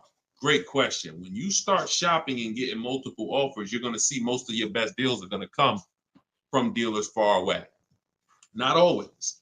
But a lot of times the dealers that you've been buying from, they think they own you. They look at your zip code and they program people to come in. The average person shops 1.2, I think it's less than 3 dealers. So when car dealers know you only are going to shop 2 dealers, then they know they can control you, and they know they don't really have to be as aggressive. Now, when you start sitting at home, like I want you to do, and start letting those offers come to you, and start looking at car dealers, like start looking at all the inventory and getting multiple offers, you're going to find most times the best deal's 45 minutes away. Your best deal's an hour and 20 minutes away, because those people are trying to beat their competition. So you're going to you get used to that. You're going to step out of the local business and you'll get used to actually getting your best deal. Here's the saying. We'll wrap this question up with this saying. You buy your car from who makes you the best offer, AKA who wins the bid. If you're new here, we make people bid for our business. The more time you spend with me, you'll never negotiate again. You'll start making people bid. And the second part of it is you service your car where it's the most convenient. You service your car where it's the most convenient. You buy your car from who makes you the best offer. All right? Great question. Shoot the next one in, Dolan. Everybody keep typing your questions. I see you on TikTok. We're going to bring questions in from every platform. Go ahead. This one's from Instagram. Should you buy a car from a rental car sales place like Enterprise or Hertz? First of all, that would be low on my list. They'd have to, and look, I'm not telling you anything's wrong with that. What I'm telling you is that should be low on the list. When we're looking for used cars, rental cars should be low, and they got to be better priced than the cars that are not rentals. So I'm not going to Enterprise looking for what they have. I'm going on market. We use 8 marketplaces, y'all. When we shop for used cars, I have something called the multiple marketplace strategy. Multiple marketplace strategy is like it's you going everywhere, looking everywhere that used cars are. Example, if you were buying a TV, would you walk into Walmart and just say, all right, let me just look at this TV y'all got. All right, y'all want $1,000 for it? But no, you would be online looking at Walmart.com, right? Amazon, Best Buy, and any other website with a TV, right? Type right if that's the way you would shop. You look at someone who just walked into Walmart and say, why are you shopping like that? You see, so we bring the same things to car shopping. Same things. You're going to stay at home and you're going to go on these websites. CarMax is in the running. Carvana's in the running. None of these people we buy from exclusively, they must win the what? Let's go. Type fast. I want to see y'all typing. I want to have this conversation with y'all, but you got to type fast. They must win the bid. So CarMax is there, Driveway's there, Carvana's there, Cars.com is there, Auto Trader is there, Car Gurus is there. We even look at eBay Motors. So everywhere they're shopping, they're putting inventory. That's where we're looking. Now, if a rental car place has their inventory listed there, then they're in the runnings. If they have their inventory listed on their little website and they just want to sell local people these cars, no, we're not interested. We're not interested. Great question. Go ahead. Go to the next one, Dolan. This one's from TikTok. Is an extended warranty worth it if you buy your lease? I don't get why so many people are buying their leases. Make it make sense to me. Used cars. If you're not, see, we're finding that a lot of people buying their leases because they actually don't know how to shop. So when you look at the deals that we get, you look at you in the last broadcast I showed you Freena. You've seen Greg, $527 a month, $56,000 Kia EV6. You've seen Tope, $690 a month. She leased her car, $690 a month, $54,000 BMW. Now I know y'all are looking like no, there's no money down on these particular deals, and saying, oh well.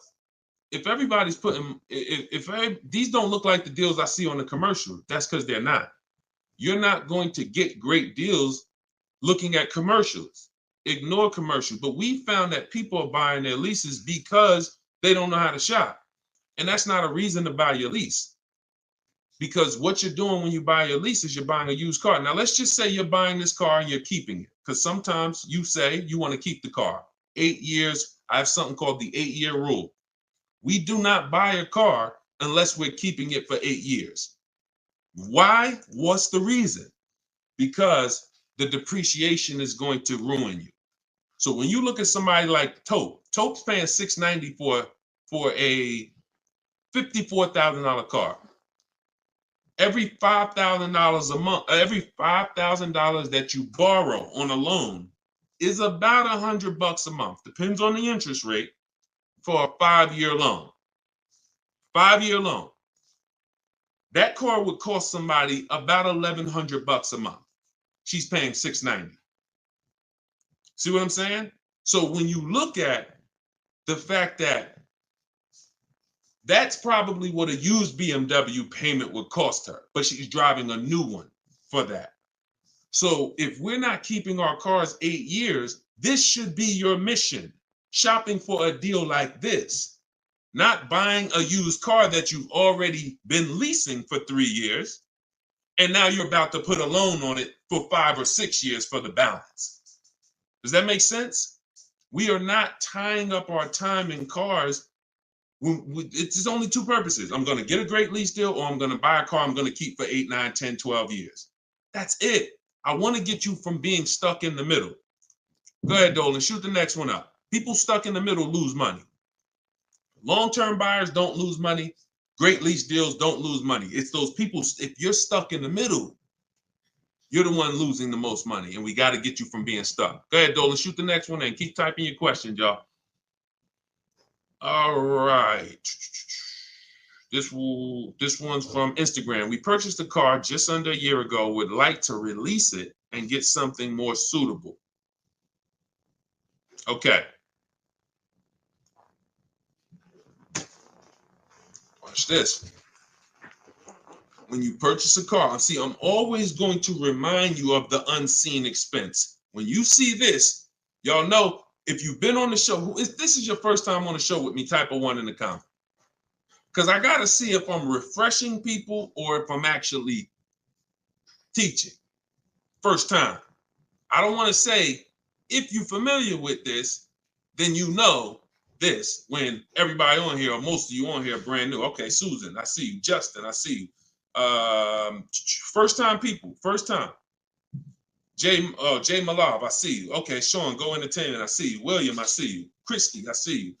Okay, a lot of first time people on here. All right, so whenever you see me do this, picture, this is the unseen expense, depreciation. Let's explain this real quick. When you buy a car today for $30,000, what's that car worth tomorrow? For those of you who knew, you may not know, we got to type fast because I don't just talk at you, we have a dialogue. What's a car worth today? You buy a car today, what's it worth tomorrow? You bought it for $30,000, what's it worth tomorrow? Let's go. Could y'all keep tapping the screen on TikTok? Keep running those likes up. I appreciate it. As y'all tap that screen, y'all let TikTok know we having serious conversation over here and more people need to be here. Just keep tapping that screen, running those up. I appreciate y'all. Okay, so we got 29. That's not true, Sean Go Entertainment.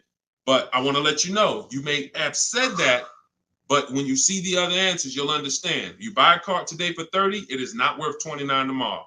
You lose about $3,000, $4,000 if you tried to go back and change that car. So this is answering this person's question who purchased a car just a year ago and would like to go and replace that car. $26,000, $24,000, $25,000. Depends on what the new market is. Depends on what this, but yes, you're going to lose probably 20% of the value in a day. In a day. In a year, you don't drive that car a year, you probably lose total of 20%. That's what you have to understand.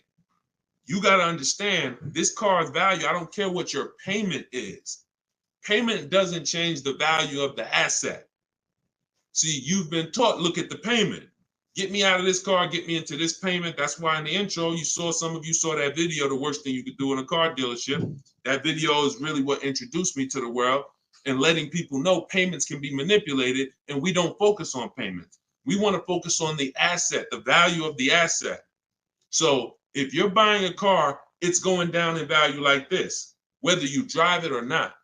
I give you a car today worth 30, you don't drive it 1 mile. Don't drive it 1 mile. I come up to you, I say, hey, Christy, I'm giving you this car, it's $30,000. Deshone, I don't need a car, I already have one. Yeah, but it's yours. Okay, I guess, but I can't drive it. All right, no problem. I come back a year later. You didn't drive that car 1 mile. Is it worth 30,000? Is it worth 30,000, y'all? Type fast. No. That's your intro to depreciation. So if you know that that car is going down in value, whether I drive it or not, what's happening when I drive it 12,000 miles? More, it's less, it's worth less, right? What's happening when I drive it 20,000 miles? It's worth less, right? Exactly. So you want to be aware of the depreciations, the unseen expense. So how the heck do we avoid the depreciation hit? One, you don't buy cars and replace them when they're losing the most value. You don't replace a car when it's losing its most value. Now, here's how you avoid the depreciation. You're going to keep long term. When you keep long term, so who has a car outside right now? You've had it for at least 8 years. Type me in the comments. If you have a car not at least 8 years, type me in the comments. Now watch this. I see you, Simply Cam. Okay, I see you, Rob. 9. Okay, I see you, William. I see you, Jay Malone. Okay, could everybody hit that share button if you're getting value out of what we're doing? If you've been on a broadcast, this is what we do. No one's having these conversations with you. Share, because your friend will be mad if they find out you've been listening to me, using this stuff, saving money, and you didn't tell them, and they out here getting killed. Tag one friend, they'll thank you. When you consider the fact that those of you who are on here who said, Deshone, I got a car out there, I've had it for 9 years, 10 years, a year from now, that car is going to be worth about what it's worth today. That means you won. That's the long-term purchase. That's the keeper. You got to ask yourself, step one in my book. Step one in my book is the most important question. My book is called Cars from Home, 7 Steps of Saving Time, Money, and Avoiding Dealerships. It's a digital book because I update it as the market changes. 7 steps. Everything I'm going to teach you is out of those 7 steps. The first one is the most important question, which is, how many years are you keeping the car? If your answer is 8, then I created something called the 8-year rule. You should be buying your cars because your goal is to get to the point where you're like these people that I just asked. The book is in my TikTok bio. Somebody said, where can you get the book? It's in my TikTok bio, 75% off for 30 minutes, which normally $97, but for everybody on here, you can get it for 75% off for 30 minutes in my TikTok or my Instagram bio, or you can go to deshonsbook.com in the comment section, or you can scan the QR code if you're watching us on TV. So you have to really focus, unseen expense. See, why do I have to spend more time educating you on the unseen expense? Because it's the unseen expense. When you just said, when you just did this math with me and said, Dag, I'm losing money, and I haven't been trained to see the money I'm losing. That's why you'll go buy a car and replace it in a year. Because they're switching your payments. They're not switching. They're not telling you the fact you lost $7,000 of value. They're just going to manipulate the loan, put you on a car payment you can afford, and get you to sign off on it. We're done. You're going to understand these numbers because cash buyers would never do this. Cash buyers, if you paid 30 for a car and you came back in 2 months and they said, look, we can only give you 24, you wouldn't do the deal. But payment buyers, you're the one they fool. You're the one who can't see the money. And that's why I have to teach you to see this. So this is where you want to be. Either I'm going to keep my car 8 years. Now, some of you said, well, Deshone, I'll buy used, so I don't have to take that depreciation. But I'm going to tell you something. Buying used is not going to, when you compare, that's not the solution. Buying used or new is for long-term people. 8+ years. Buy new if you can afford to buy new. Buy used if you want to knock 20, 30, 40, 50% off your purchase price and you don't need the latest and greatest. Doesn't change that if you're buying, you should be a long-term person. If you are not an 8-year person, you should be shopping for great lease deals. And I'm going to tell you why. Look at Danielle. Look at Danielle. Danielle leased an Audi, $44,000 fee. And I'm explaining to y'all why you've been taught, well, I'm going to buy used, so I ain't going to take that type of hit. But I'm going to tell you, I'm explaining something to you real quick on how that's not the answer. Leasing is the answer. She leased an Audi A3, $44,000 vehicle. She's paying $550 a month, and she gave her first payment. She said with her first payment down. Now we're going to not use down payment anymore as a term. We're going to start saying total out of pocket. We want to eliminate down payment. Down payments can be flipped up. Sometimes you say I'm going to put money down, they don't include your tax. So we like to use total out of pocket. But she gave him $550, she drove off. That vehicle, she's driving a brand new A3. Now I want you to picture this. Danielle pulls up to somebody who's driving the same exact car, but they bought it. Every $5,000, some of you know, is about how much a month. I talked about it a little while ago. Some of you might have seen the video where I said it. Every $5,000 on a purchase, on a loan, is about how much per month. Let's see if anybody knows. Okay. I can't wait too long. We got to type that $100. And again, I can't sit here and act like most of y'all aren't new to me. So I'm not going to assume you have even seen any of my previous broadcasts. So I'm just going to tell you the answers. Yes, Susan, $100. So it depends on the interest rate. 5-year loan, that vehicle right there, $44,000, will cost somebody about $950 a month. You see why we don't have to wonder why people have $1,000 car payments? It's not that hard to see. They're buying their cars. So now Danielle pulls up in her Audi. Let's stay with the scenario, right? Danielle pulls up in her Audi, 44. She's paying $550 a month. Somebody next to her pulls up in the same exact Audi, same exact car. They're paying $950 a month. Now, third person says, I buy a used one. And you can replace the Audi with anything. Doesn't matter. You could be a Rolls Royce. The scenarios are not going to change. Could be a Honda Accord. Somebody pulls up and they bought a used one. So instead of 44, let's say they got a good price on one. Say they bought one for about 28, 29. Found a good price one, 3 years old. So they're pulling up in a 3-year-old one. And what I just say, every $5,000 is $100 a month. So what's their car payment if they paid 29? Almost 600. You see what I'm, so now let's just talk about what we're driving and what's coming out of our household so we can hammer this home. I'm not on the fence about leasing versus buying. And you have to get off the fence. We've seen enough scenarios where we know this is the case. One person, Danielle, got a great lease deal. She's paying $550 a month. Another person buying a brand new one, they're paying $950 a month. And they might take a longer loan. Oh, Deshone, I'm paying less. They might take a 6-year loan, and let's say they're paying $850. And then another person is driving a used one, and they're paying $600 a month. Not even a question. It's not even a question.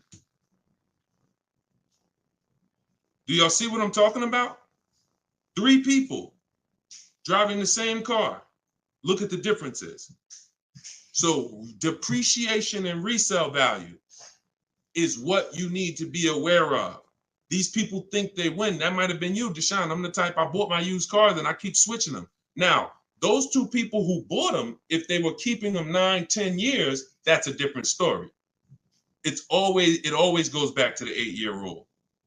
Okay? You must understand, if I'm keeping 8 years or longer, I buy. If I'm not keeping 8 years, I shop for great lease deals. Not even a question. And you'll be mad. You're going to be mad when you find out how much money you've been missing. Some of you probably getting mad now. Dad, I was always taught don't lease. Well, those people owe you some money. Those people owe you some money because they've cost you thousands of dollars. Go ahead, Dolan. Shoot the next one up. This one's from TikTok. What's your advice of getting rid of late fees? Don't be late. You can call the bank and see if they'll waive any late fees, but late fee is assessed when you miss a payment. That's it. TikTok, does my credit have to be top notch to purchase automobiles with 0 down? No, it doesn't. It needs to, listen, when you are, hang on 1 second, y'all. Hang on 1 second.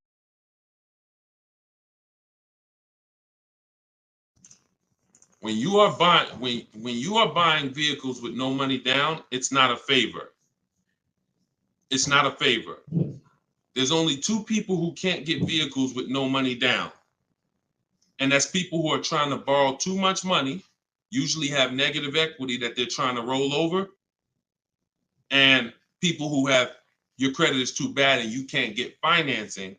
But if you go through a company like Limbuzz, this is who we recommend in my book. I recommend this company, Limbuzz, who will work with people with challenged credit. Then you won't have to deal with that. The whole point is controlling your own financing. You want to control your own financing. Now, we don't do that by getting pre-approvals. We do that by getting multiple bids. We do that by finding our car and then letting banks bid. I know you may have heard, I don't want any hard inquiries.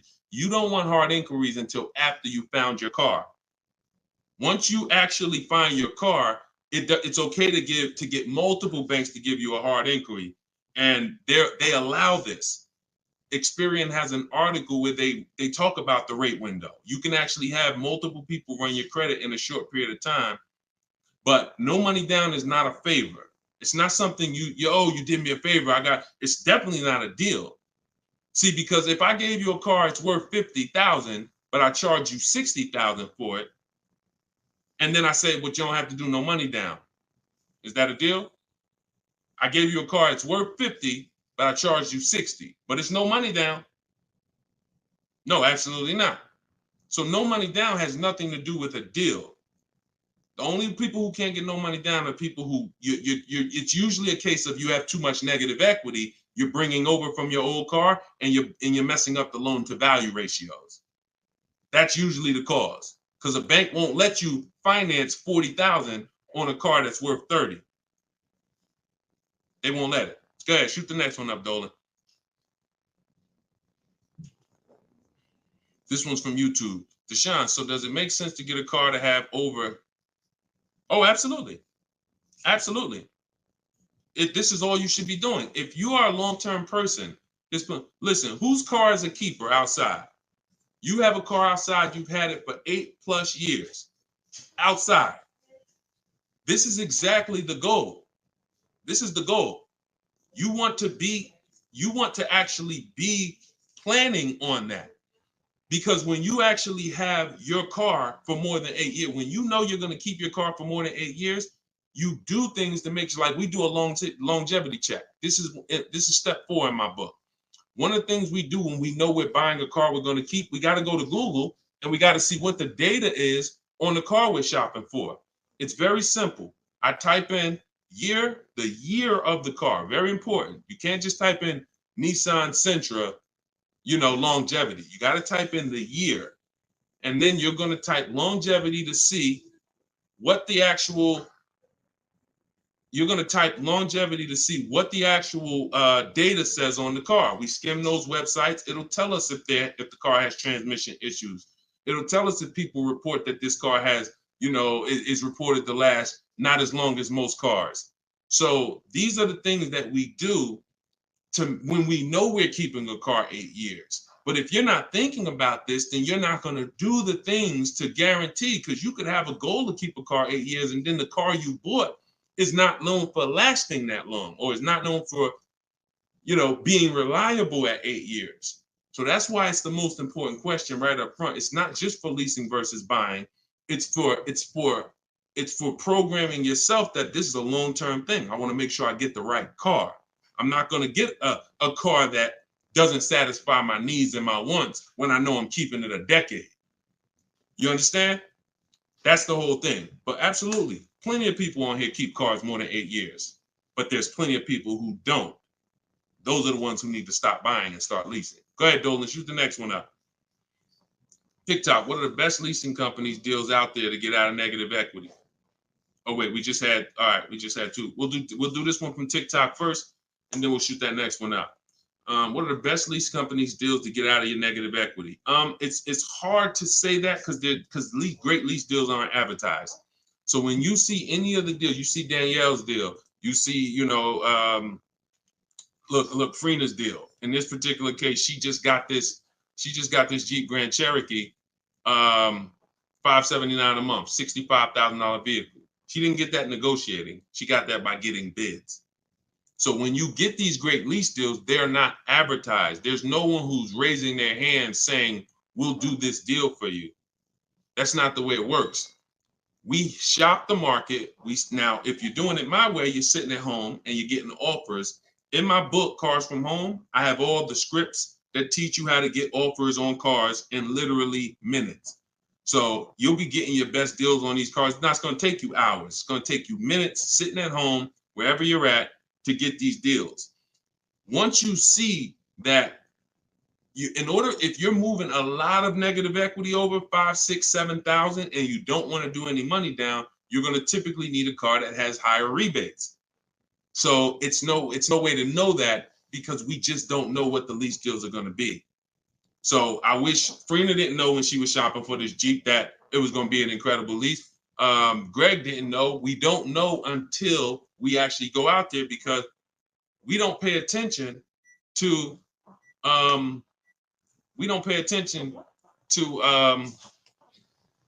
am I trying to say? Advertisements. We don't pay attention to advertisements. So hold on one second, y'all.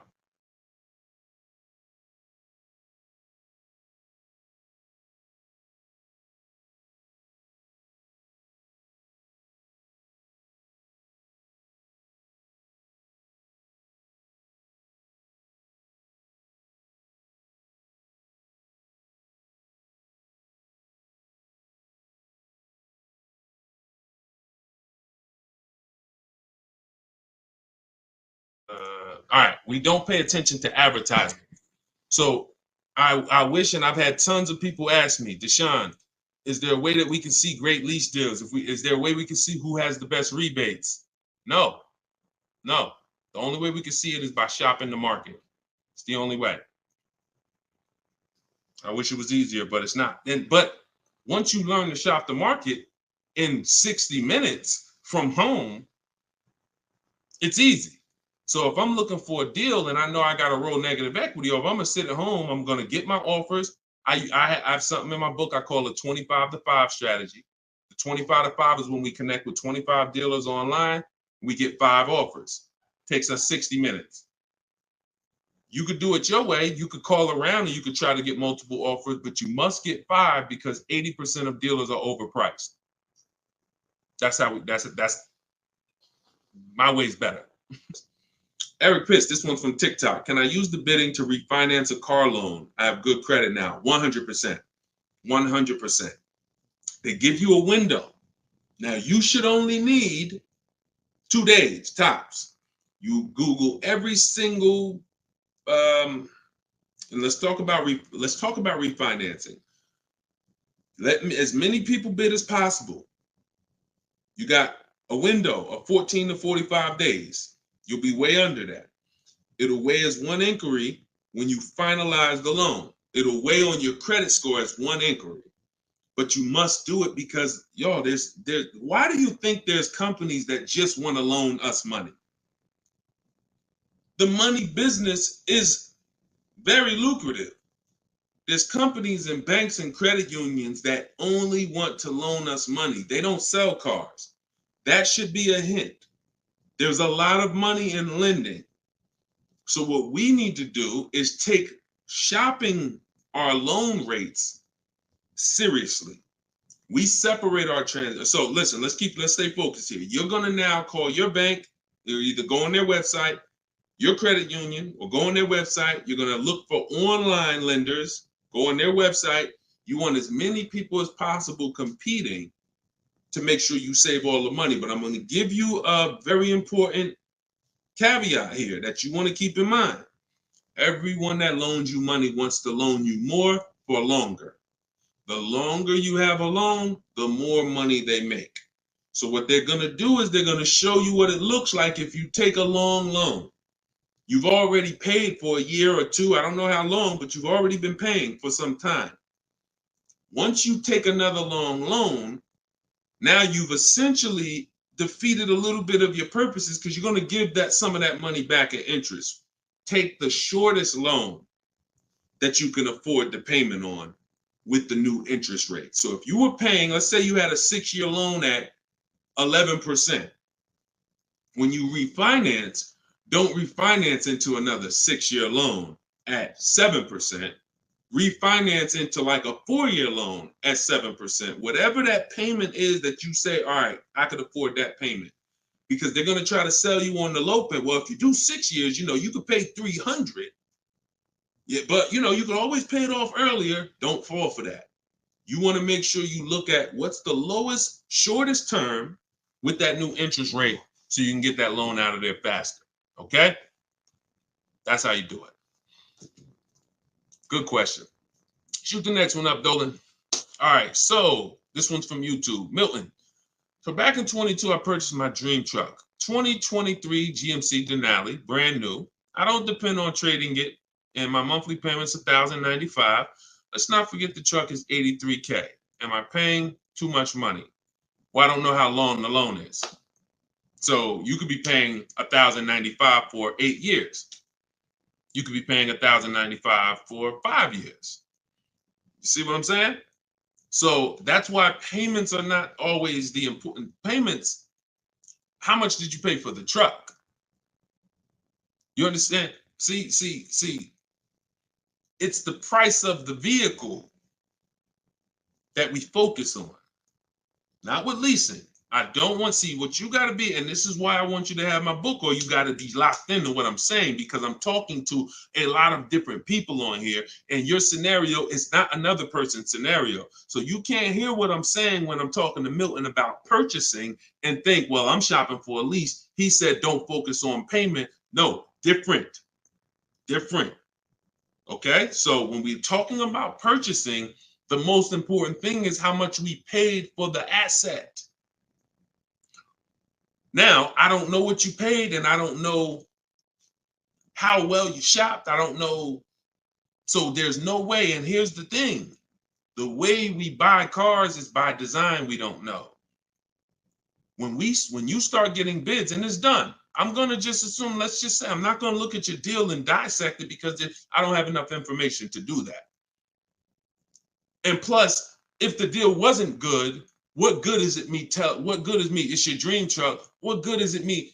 I mean, what good am I going to do telling you overpaid for it anyway? So let's not ask questions that could lead to hurt feelings and long-term remorse for our dream truck. But for the rest of you who are shopping and for the future, because Milton, your family's going to shop, you're going to shop again in the future. The way you've been taught to shop guarantees you never have price assurance. Price assurance means I don't have to ever ask if I could have paid less because I got bids. Negotiator, if you're not a good negotiator, type me in the comment section right now. Deshone, I'm not a good negotiator. I hate it. I don't like it. I'm an introvert. It's not for me. I feel like I always get the losing end of the stick. I just feel like, people take advantage of me. I'm too soft-spoken. Whatever reason. All right, Susan, I see you. All right, Christoph, I see you. All right, Jay, I see you. Okay, so when we look at negotiating, I'm a good negotiator. I did it for a living. But one thing I know about negotiating, why I will never shop this way, and I don't want you shopping this way, is because you cannot get price assurance. You can't guarantee you pay the least price when you're negotiating one-to-one. When you go into the supermarket and you see you're getting spaghetti sauce, there's 7-10 companies trying to sell you spaghetti sauce. They're all like, hey, hit me this week, Prego, I'm on sale. Vitellini, I'm on sale. Hey, Ragu, they're competing. Everyone competes for our business except car dealers. Everyone wants to compete. So the reason why we can spend money on these other items and we never have buyer's remorse is because we've seen so many options. Y'all get it? We've seen so many options. I knew I didn't overpay. If I told you right now, you got to go buy a 100-inch TV and you got to guarantee you don't overpay for it, you're going to be like, Deshone, I can do that. Why? Because you know where to go. I'm going on this website. I'm going on this website. I'm going on this website. I'm going to guarantee I get the best price on the TV. I'm telling you, bring that same thing to your car shopping. That'll eliminate your buyer's remorse. That'll eliminate you ever asking, did I get a good deal on this? Hey, did I overpay for this? Hey, could I save more money on this? Get multiple offers eliminates it. And there's no other way to eliminate it. Okay? So don't worry. I'm sure you did well, Milton. Enjoy your truck, man. And just know that whatever, I'm going to get better for next time. I'm going to make sure my family knows that they never got to ask this question. Every vehicle I buy, I'm going to make sure that I get bids, multiple dealers. I'm going to get enough bids to guarantee that I teach to get 5. In my book, I have a strategy, 25 to 5 shopping strategy. This is for new cars and leases. We connect with 25 dealers online. You're using all my scripts. You're using everything I tell you to type, copy and paste in my book. And you're going to get at least 5 offers, 5 to 7. Once you get those offers, you're going to see about a $3,000 to $5,000 spread minimum. Now, if you take somebody like Kimberly, now Kimberly's spread was $20,000. This is Kimberly. She emailed me. She's in our private community in my private coaching program. She said, how do I respond back to this? I don't want to get mad. She responded via email. You see, the MSRP on that vehicle was $86,961. She got a Maserati. Selling price was $66,261. $20,000 discount. This is why we don't get happy about any discount until we see all the offers. Because if she would have saw a $10,000 discount, Deshone, I'm saving 10 grand they're offering me. Okay. Is that the lowest bid? Well, no, I mean, but I just walked in. The dealer said they're going to give me 10 grand off. See how we could lose? We don't know what the bottom is, but when she gets her 5 to 7 offers, now she ends up saving 20 grand. It's different for every car. But if you don't get 5 to 7 offers, you won't truly know the bottom. And she's guaranteed, she has that price assurance. So we got to get bids. You could do it my way, which is the easy way, 60 minutes from home, using my scripts for new cars and leases. Different strategy for used cars. Or you could do it your way, which is calling around, stay in your house, call, talk to some sales managers, get 5 bids. It's up to you, but you get my book for 75% off. Get your copy, 75% off in my TikTok bio, and you'll have all my scripts. You use them for the rest of your life. All right, go ahead. Shoot the next one up, Dolan.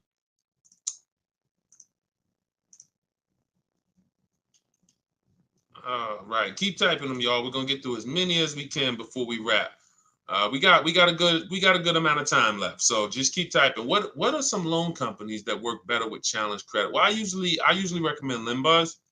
Limbuzz is a company that they're a startup. I think they've been around for a few years now. They loan to people with really challenged credit, and they loan to people with no credit. So again, if you got bad credit, you still need to ask yourself, how long am I keeping the car?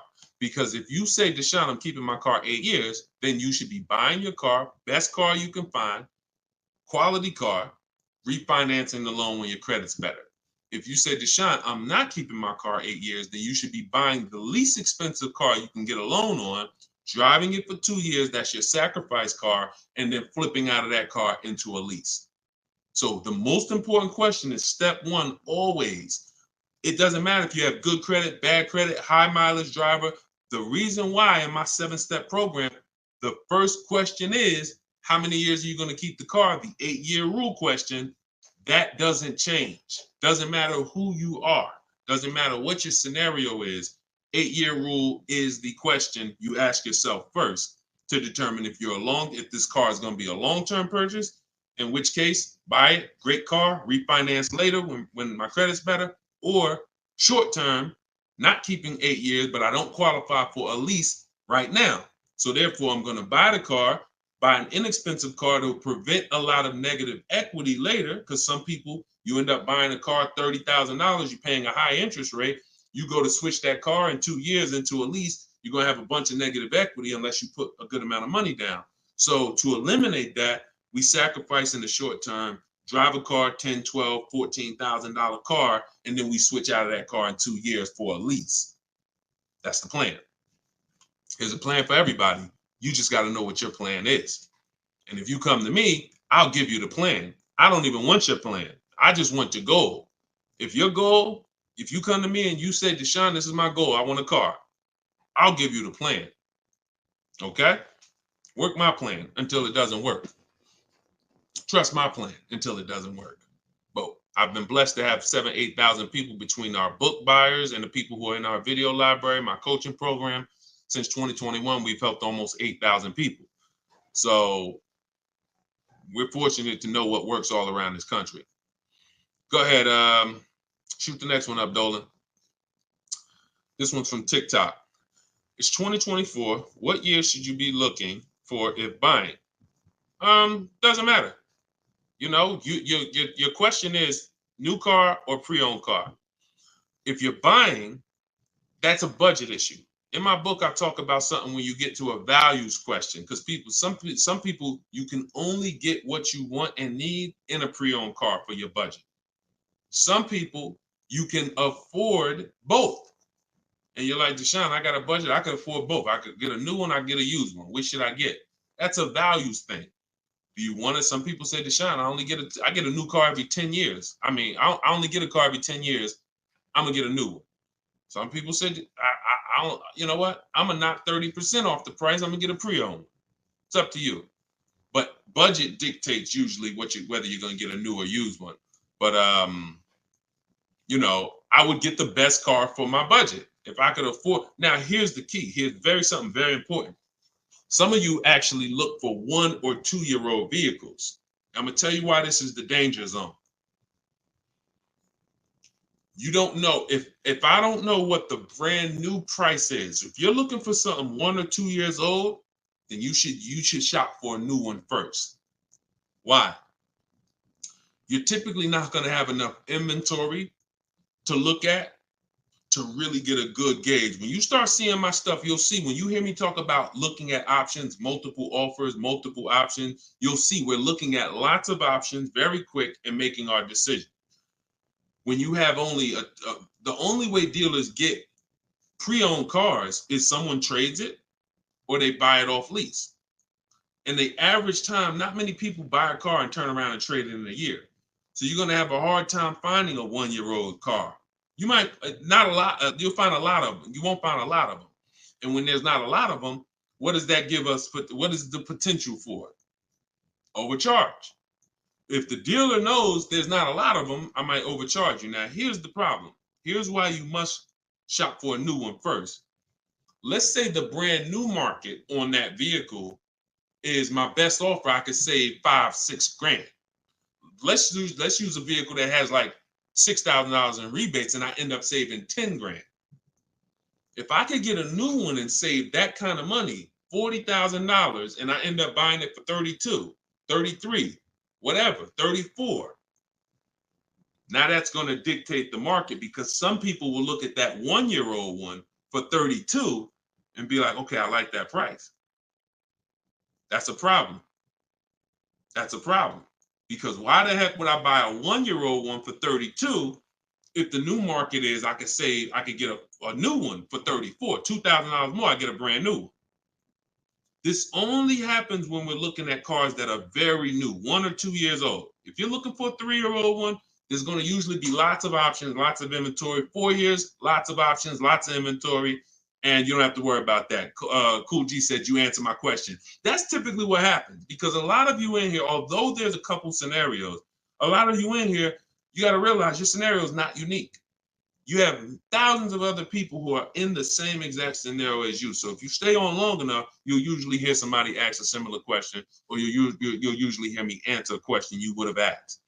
But yeah, that's the first thing I would say. Focus on, if you're buying a 1 or 2-year-old one, you always shop new first. We got to know what the new market is to know what we should be saving on a 1 or 2-year-old one. If you're buying 3 or 4 years old, then you don't have to worry about that. Go ahead. Shoot the next one up, Dolan. Instagram. I always think I get a good deal, but then I don't. Bids. You eliminate this with bids. Look, I wish I was coming into your life to tell you you're doing okay. The fact is, most people are not because you don't have price assurance. And price assurance gives you when you don't have price assurance, you have potential for buyer's remorse. Aside from the car, and I know this. Look, I'm a nice guy. I consider myself to be a nice guy, but I'm in the bad news business because I'm not meeting you telling you you're doing good and then, oh, you're doing so good, but I want to help you do better. I'm meeting you telling you that 99% of what you've learned about buying cars, leasing cars is wrong. And not only is it wrong, it's cost you thousands of dollars already.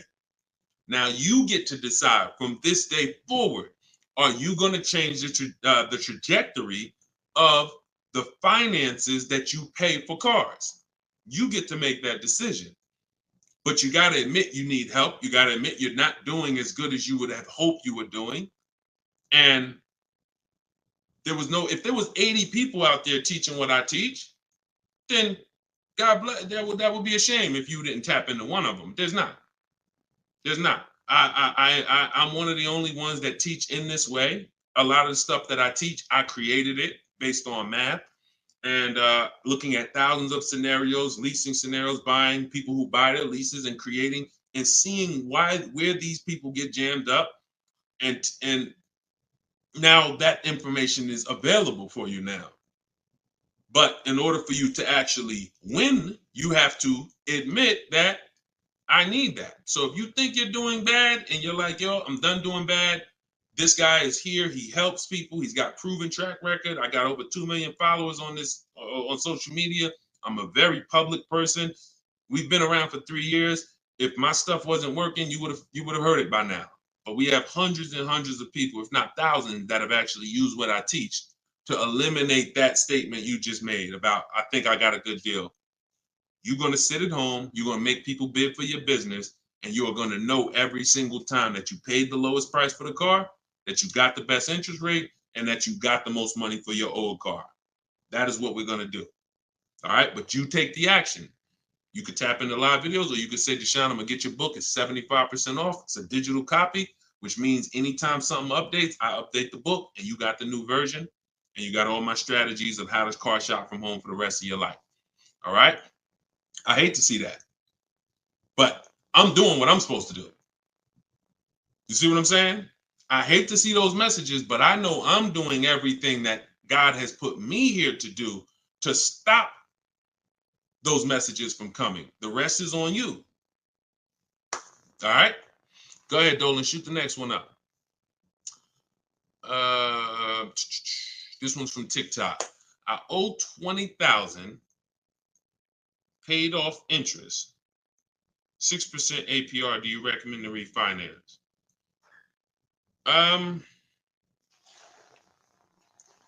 Depends on how low you could get. You know, rates are pretty high right now, but you know, I mean, maybe you don't go through the hassle of refinancing to save, you know, half a point. You know, that's tough. If you can't save a good amount of money refinancing, can't drop your, you know, but at the same time, money's money. So if I could save 1 point, that might save me $500 on my loan. You know, 1 point on my interest rate might save me $500. So, you know, I wish it was a site that shopped. In fact, we you know, maybe in the future there will be. We're working on creating something like this where you actually can, you know, have these banks just automatically tell you through a soft credit approval what the rates would be, so you don't waste your time. But that's tough, especially because we're in a season right now where rates are high. So I mean, you might find out that you know, based on where rates are right now, that's actually a pretty good rate. In which case, it wouldn't make sense to refinance. I wish it was easier. Trust me, some stuff I wish it was easy. The products don't exist. The websites don't exist. So anytime y'all see me talk about stuff like that, like, it's because these things don't exist yet. And, you know, one day we hope to create them. Go ahead, shoot the next one up, Dolan. Great question. Great questions today. Absolutely, Matt. Yes, it would be great. That's why we're working on creating it. Okay. Yep. Come on, keep typing. We got a good we got a good amount of time left. We're going we'll probably stay on for another 15-20 minutes or so. When is the next time? Oh, when is the best time to purchase a car? Eric, I'm grateful for this information. My pleasure. That's what I'm doing. And listen, shit, look, could y'all run the likes up on TikTok? Tap the screen.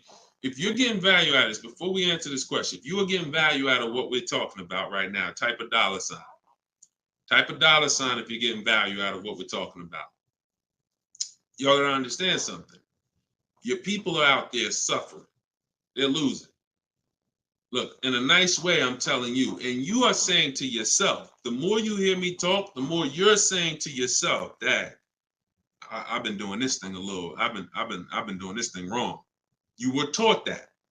So you saying to yourself, if I haven't been doing half the stuff Deshone is talking about on this broadcast, I could only imagine how much money it's costing me. That's all going through your mind. That's fine. But you're in a place where you can now take action and change. Your friends are out there right now at car dealerships losing. This broadcast doesn't grow unless you tell them. Unless you tell your coworker, hey, you buying a car? Hey, you go to Deshone the Auto Advisor page. He does these live shows. Get your questions answered. This is where we have to get to. This is where we have to get to if we're going to really make a change besides, you know, changing our own bank accounts. That's the goal, but then we go and we help others. So I'm glad to see a lot of people getting value. All right, so let's do this. Let's answer this question. This one's TikTok. When is the best time to purchase a car? So this is marketing. marketing wants to tell you there's the best time to come in. Now, imagine you own a business where the customers are so trained that they come in the same time every month, no matter what. That's the end of the month. So the car business has, through years and years of marketing, told you the end of the month, the end of the year, best time to buy a car. Imagine that. You got a barbershop and everyone knows end of the month come in, you just get a line out the door. But the fact is, there's no better deals being done that day than shopping multiple offers throughout the month. Here's why. They've told you, well, dealers want to make their numbers. Well, dealers are trying to make their numbers from day one.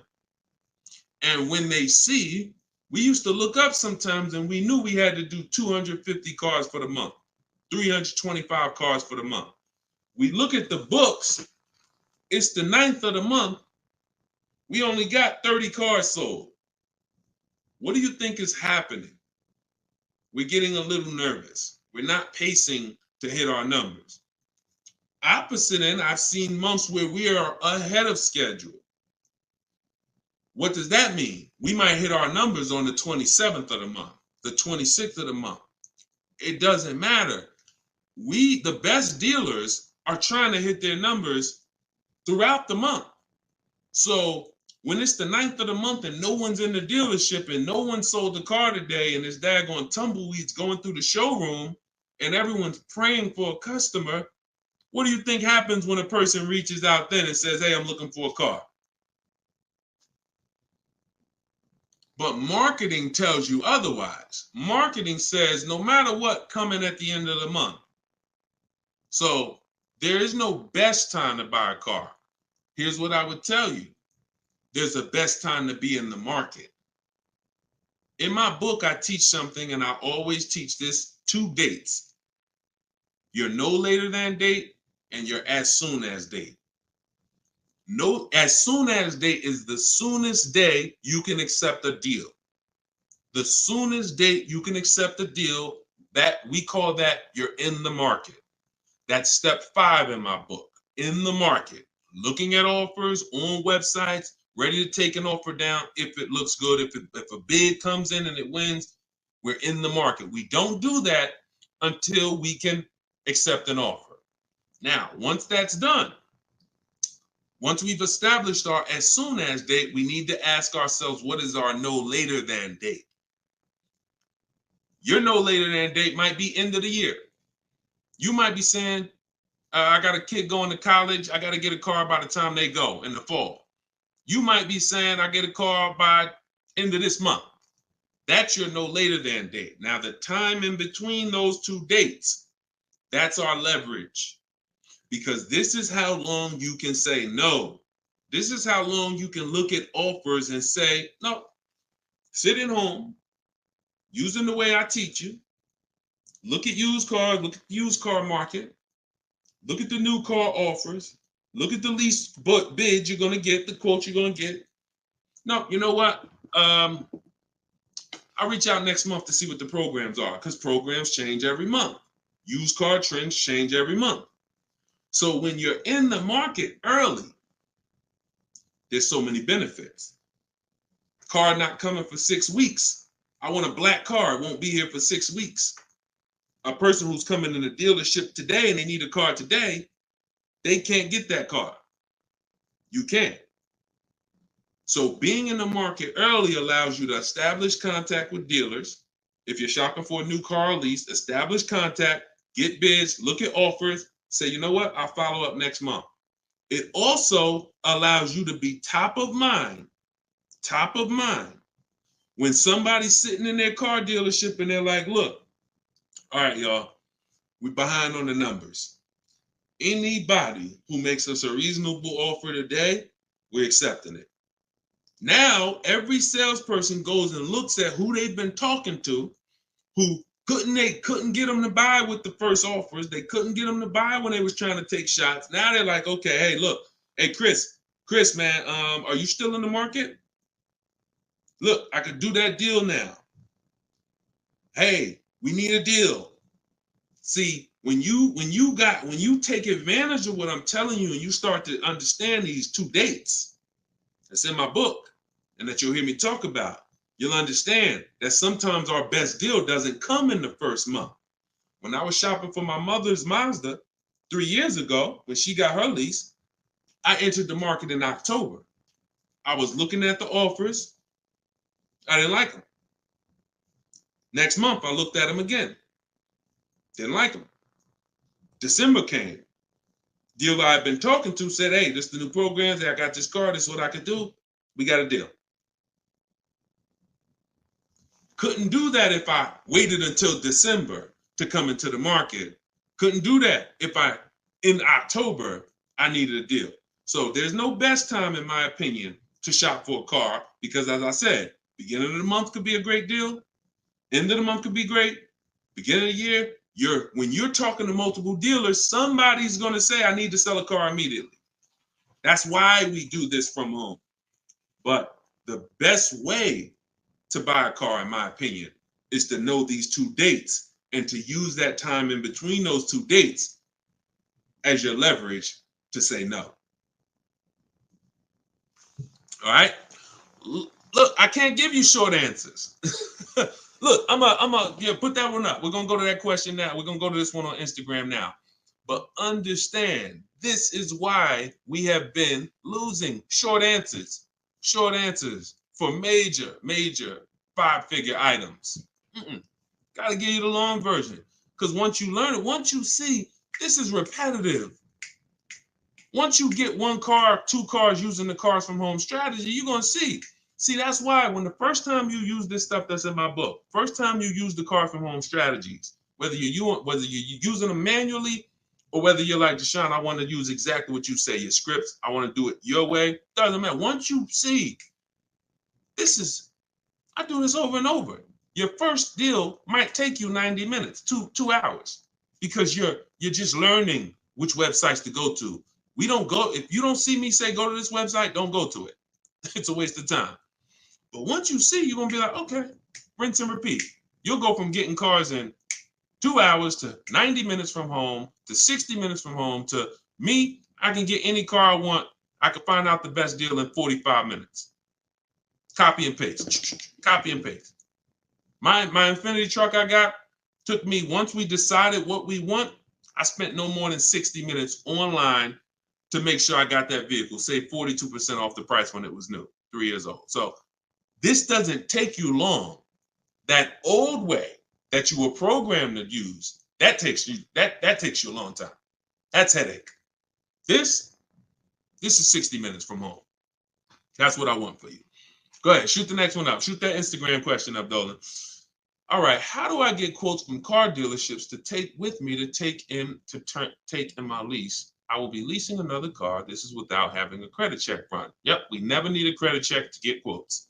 Now, some people will tell you that. Now, if you're at home, then you'll see when you're at home, there's a script that I use when a dealer says they don't do something, and we require all our customers to be here to get a quote. Okay, well, I'm talking to a couple of dealers. No one else has said that. Should I remove you from the list? See what I'm saying? You're gonna see when you're using Deshone scripts, you saying what I would say. you see what I'm saying? So if you are in a dealership, I can't help you.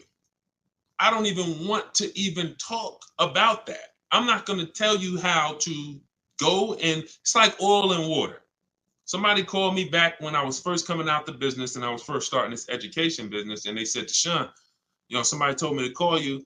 I'm in this Toyota dealership, man. I'm trying to see how do I get the price down on this car? I said, get up and walk out. Get up and walk out.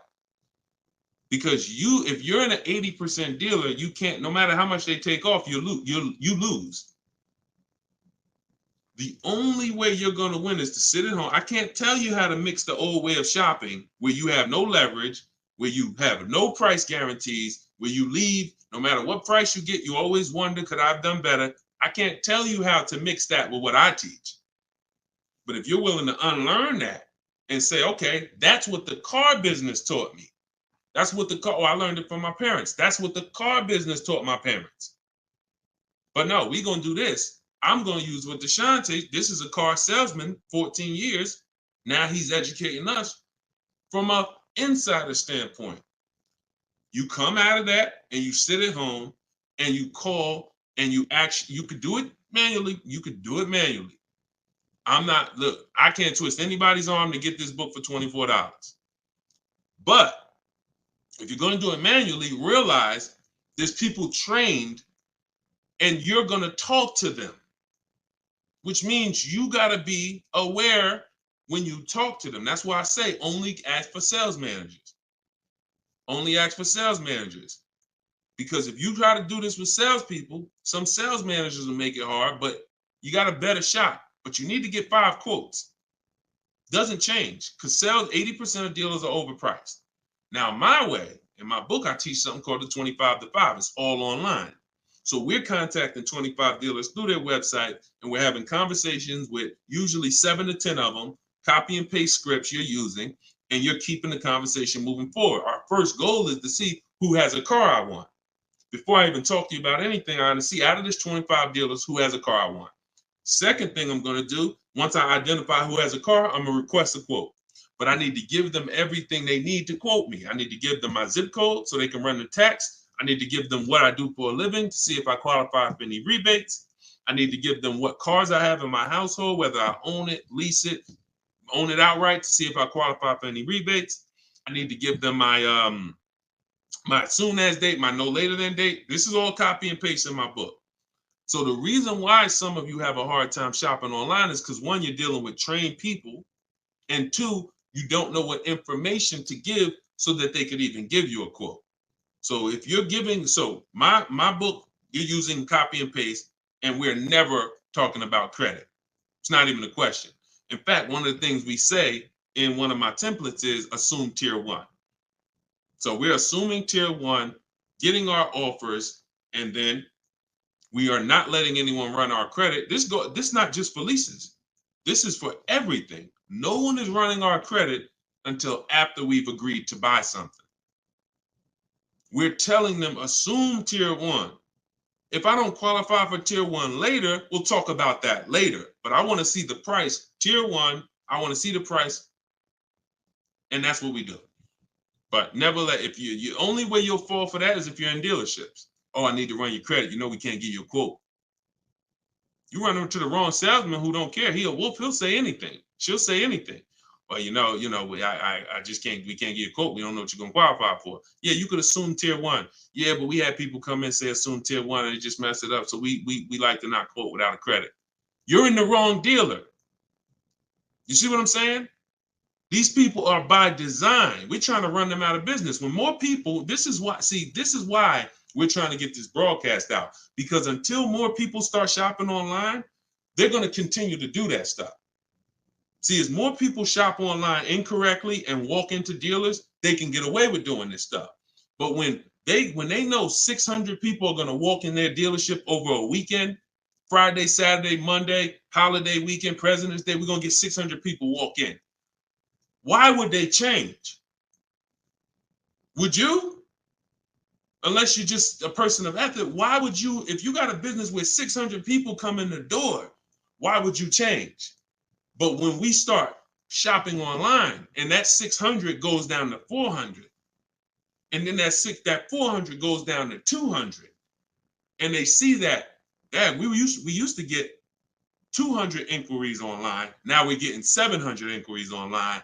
Now everything's gonna move to we gotta do this online thing properly, or we're not gonna sell cars.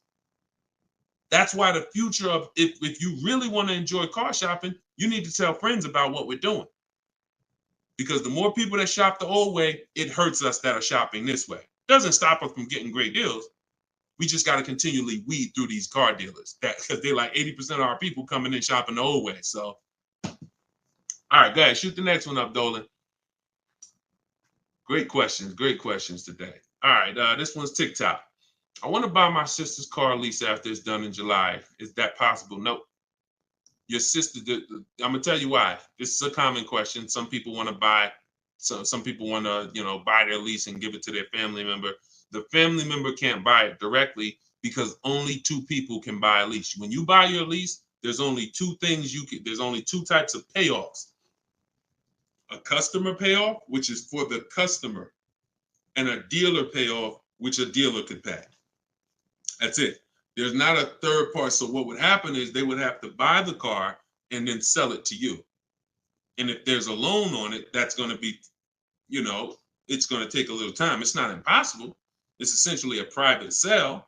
They're buying it, paying the loan, going to buy the lease out, and then they're going to write up a purchase order, and you're going to get a loan. You're going to have to get you're going to essentially have to get a private party loan to buy that vehicle from them, when you could just go and learn to get your own great deal on a used car. See, why, if it was easy, then go do it. No problem. Buy my sister lease. But if I just told you that it's not easy, it's a lot easier for you to just learn to get your own great used car deal, then that's what you should be doing, in my opinion. Because that other way, I just told you what it's going to take. All right? Go ahead. Shoot the next one up, Dolan. All right. Keep them coming. We got a couple more minutes. Let's go. When will you be live again so I can inform my people? Mike, we're working on getting a link in my bio where you could actually just go to that link and get a notification. You'll see it on a calendar. Hopefully we'll have that by the end of the week. And you'll be able to just be aware. Right now, only the people on my email list are going to be notified. But yeah, hopefully in the next about a week, hopefully in the next couple of days, we'll be able to have that where you'll be able to see the calendar and join. All right, so just stay close. Stay close. This is all stuff we're optimizing day by day. Every day we're optimizing this, so just stay close. All right, go ahead. Go ahead, Dolan. All right, TikTok. What if I buy at a lower interest rate with a longer term, but make extra payments monthly? I mean, if you have the discipline to do that, I think if you're I teach something called the rule of 72 in the 10th birthday. What does that mean? We don't take a loan longer than 72 months under any circumstances, and we have the car paid off by the 10th birthday. So we're not going to take a car that, give an example, and why does this rule exist? Because I've seen all the bad scenarios that I've seen, or most of them, exist when people have loans on a car that's older than 10 years, or they have a loan that's longer than 7 years, 8 years, And so when you typically have a car that is, you want to get to a point where the car is paid off so that you can put money to the side for incidental emergencies, repairs, maintenance. If it's 7 years down the line and you're still making a car payment, especially if you bought a used car, the car is, 11, 12 years old at this point, you typically could run into issues. And also, we don't have any, it's a lot of people on here. Would anybody on here take a 50-year mortgage? Would anybody on here take a 50-year mortgage? Anybody? No, I see. No volunteers for the 50-year mortgage, right? Why? Why? Because you already are aware. You see that? Every one of you said no way, nope. You already are aware that when it comes to home buying, there is a limit. You're trying to force this. You're trying to force yourself into this house if you got to take a 40-year mortgage. 40-year mortgages are available. 50-year mortgages are available, but we know it's inherent already that if we got to take a 40-year mortgage or 50-year mortgage, we can't afford that that house. We don't have that for cars, which is why I looked and I said, okay, super conservative people take a short loan, 3 years, 4 years. You typically, there's not enough data that proves that you need to take a loan that short to actually avoid problems. You pay a little more interest, 100%. So you always take the shortest loan you can afford, but I'm talking about problems with the vehicle. I'm not talking about interest. You got to combine what the nightmare stories is not. I paid on a car for 6 years and I paid that much interest, because interest can be fixed with refinancing. The nightmare story is my transmission's having problems and I still got 2 years of payments left on the car. Car's in the shop and I still got a payment. If you've been in that situation, you understand how car's in the shop right now, can't drive it, and that bank wants their payment every single month. We're trying to prevent that. And we're trying to prevent you getting to a point where you can't put enough money to the side to make sure if God forbid something happens to the car, you have the money, you have the cushion. So we use a safe marker, which is 6 years. But we combine that with the age of the vehicle, because I've seen people buy a car knowing they can't afford it, but they're buying an older one. Deshone, I want to get that BMW. Deshone, I want to get that Jeep, that new Jeep. Deshone, I want to get that whatever. Okay. But the one you want, in order to get it where you want it at, you got to take a 7-year-old one. 7-year-old one, you need to pay cash for that vehicle. Why? Because what you're going to do, if you tie a 6-year loan to that 7-year-old vehicle, now that vehicle's 13 years old before it's paid off. So when that transmission goes, or when things start happening because the vehicle's 9 years old, 3 years, now nightmare. So I had to create these boundaries. You don't have to use them. You can step over them. It's okay. But now you know there's boundaries. See, I'd rather you know. If you get my book, you get your copy, you get your book, Cars from Home, you'll see full of boundaries. Full of boundaries. Strategic moves, strategic shopping, ways to look at car. Okay, when I'm buying a used car, I need to make sure the Carfax look like this. I need to make sure that boundaries. You've never had them.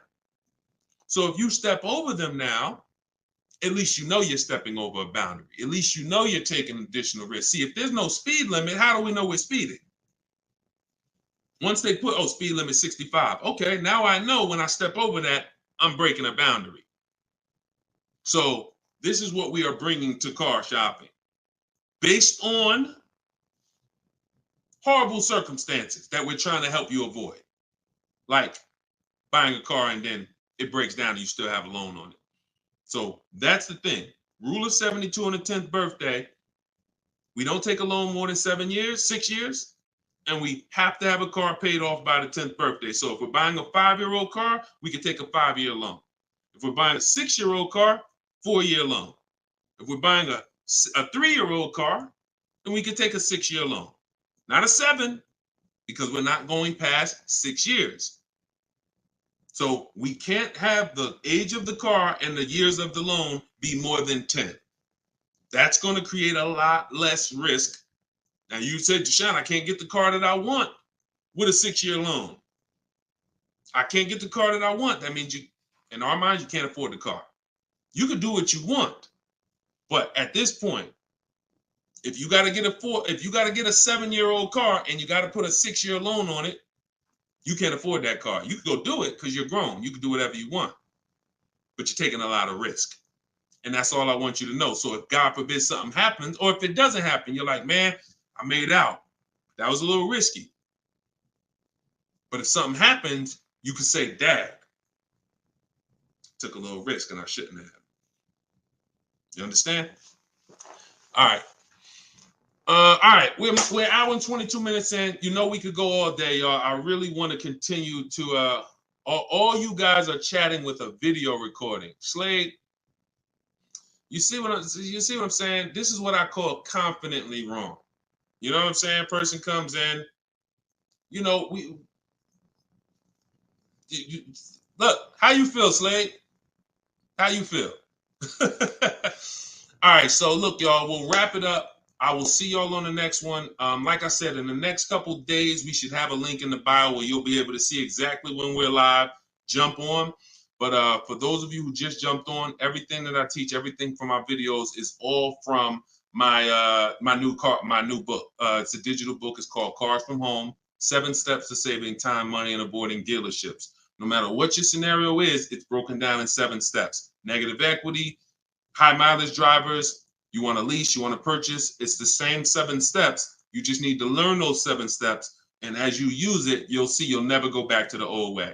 You'll never go back to the old way of shopping again. Once you start getting great deals in 60 minutes, 90 minutes from home, making people compete for your business, and you can get your copy for 75% off for 30 minutes. After that, it goes back up to $97. So you can go and you can actually click the link in my TikTok bio, grab your copy, or click the link in my Instagram bio, grab your copy, or you go to Deshone's book in the comment section, or scan the QR code. All right. I see Slade didn't comment. Slade, I wanted to see what you was going to say, man. You ain't, you ain't comment again, man. You know, I'm trying to probably dipped off, man. But anyway, I appreciate y'all. We will be back more for live, and I appreciate you. Tell your friends, go watch Deshone's live broadcast, because we want to peel back the curtain, man. We need y'all saving money. All right, let's keep unlearning, keep relearning. God bless you.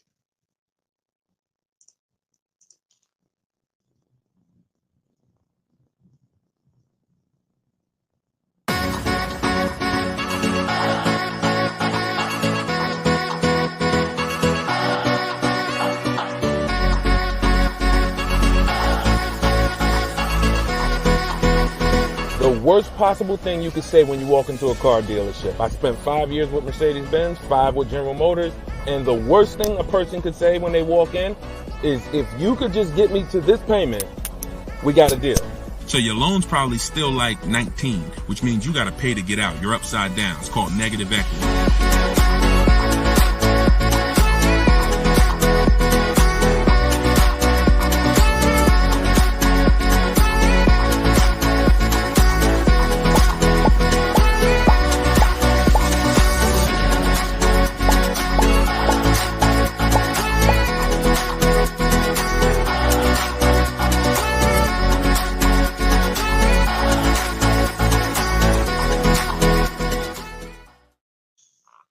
Welcome to episode 3 of Car Shopping Questions and Answers. I'm your host, Deshone the Auto Advisor. I am the author of Cars from Home, 7 Steps to Saving Time, Money, and Avoiding Dealerships. I'm also the creator of the Cars from Home video library and the Cars from Home Insider Coaching Program. We do these shows at 12 Eastern Time and 3 Eastern Time live, Monday, Tuesday, Thursday, and Friday, so you can tell your friends. That's when I'm live. We do rebroadcast these shows throughout the day. So if you miss them, you could always catch the rebroadcast. But we're live right now on all 4 platforms. If you're on YouTube, please hit the like button and subscribe if you want to continually get the best car shopping information from an insider. I left the car business in 2020 after 14 years. And now what I do is show you how to car shop strategically from home, and how to get great deals in as quick as 60 to 90 minutes. So start typing your questions. I got my man, I see you, Just Blaze. Great to see you. I see you, Alexia. I see you, Jesse. Start typing your questions. We're going to have my man Dolan, who's moderating in the background. He's going to bring all these questions in from all 4 platforms. So, oh, by the way, the show is sponsored by my new digital book, Cars from Home, 7 Steps to Saving Time, Money, and Avoiding Dealerships. You can get your copy for 75% off as part of our launch in my TikTok bio, in my Instagram bio, or you can click the link, Deshone's book, or scan the QR code. Let's throw that QR code up for them, Dolan, so they can actually see it if they're watching on a television. And let's get down to business. We're going to be here for about an hour. I'm going to try to get through as many questions as I possibly can. So whenever we get the first one, Dolan, you can throw it up on the screen and let's get busy. Shout out to the sharers too. I appreciate everybody who tags friends and invites people to the broadcast. We really appreciate you. Is there a different approach for no trading? I have a very old used car. Absolutely. So you can skip that step. So many of you know that step 2 in my process is to do an equity assessment, but that's only if you're replacing a car. The reason why you must do an equity assessment is because sometimes you'll find out your car either has equity, or if it's paid off, it's worth a couple $1,000s, in which case that goes into your budgeting. Now, you might put that money in your bank account and make your new car deal with no money out of pocket, or you might choose to apply a portion of that or all of that to your next transaction. But what I don't want you to ever do is wait until you get to the dealership that you're going to get the car from and then let them be your first offer on your current car. So if you don't have a car that you're replacing, then you would simply skip that step. You wouldn't skip step one, which is the most important question. This is when you're asking yourself how many years you're going to keep the car. But you skip step two, the equity assessment, because you don't have a car. Now, in your case, if you have a very old car, you still probably want to list that car on Facebook Marketplace because it's still worth something, unless you just want to keep it around your household.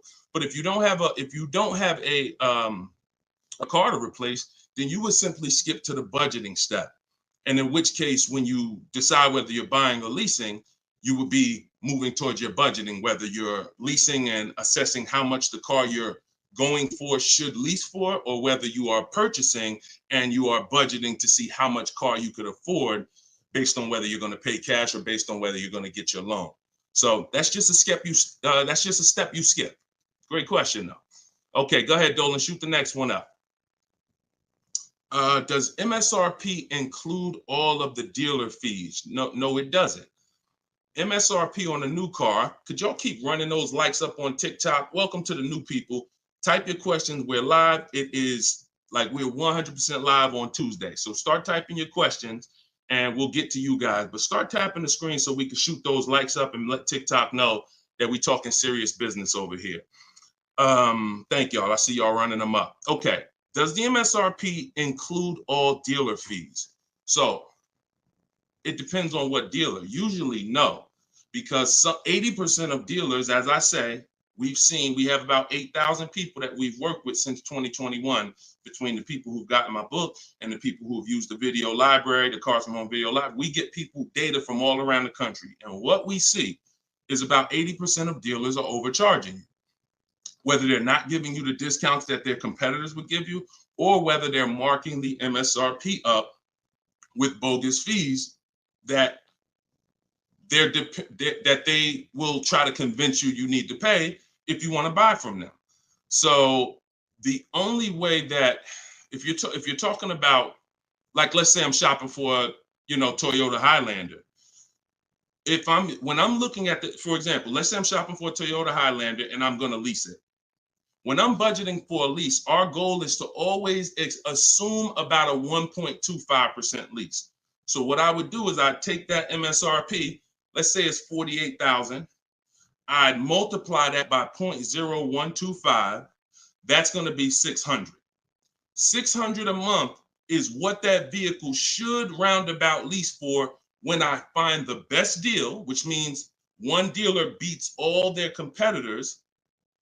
And I'm not going to assume this to be the best deal, because we've had people who got 1% leases or 1.1% leases. We've also had people who get the best offer is going to be 1.4%. But what we're doing is we're using that middle portion. Some of you know 1.5 is the absolute max. You don't want to pay over 1.5. If I took that same vehicle, we'll do a lease scenario and then we'll do a purchase scenario. If you took 1.5 and you multiplied that by that same MSRP, now that's $720 a month. Above this, now we're paying too much for a vehicle we're going to be giving back. And the purpose of a lease is to avoid the natural depreciation that someone who's buying is going to take, and also to drive a lot of car for the money we're paying. So the lower percentage we pay relative to the MSRP, the better the deal. So everyone's going to charge different things. That's why we must get bids. We can't depend on a dealer who's going to say, oh, I'll honor the MSRP. And if I'm purchasing, then some dealers are going to not charge that same vehicle, that same $48,000 vehicle. Some dealers are going to charge $49,000 for it. Some dealers are going to charge $50,000 for it. Some dealers are going to charge $48,000 for it. And some dealers are going to charge less for it. We don't know who's who, which is why we must get bids. And part of what I teach is, and pretty much the gospel of what I teach is how to get bids online using dealers' websites so that we can sort for the best deal. We're not negotiating for the best deal. We are sorting. Good to see you, Yank. Even though you went a little left on the program yesterday. I saw you. But I'm here now. So go ahead, shoot the next question up, Dolan.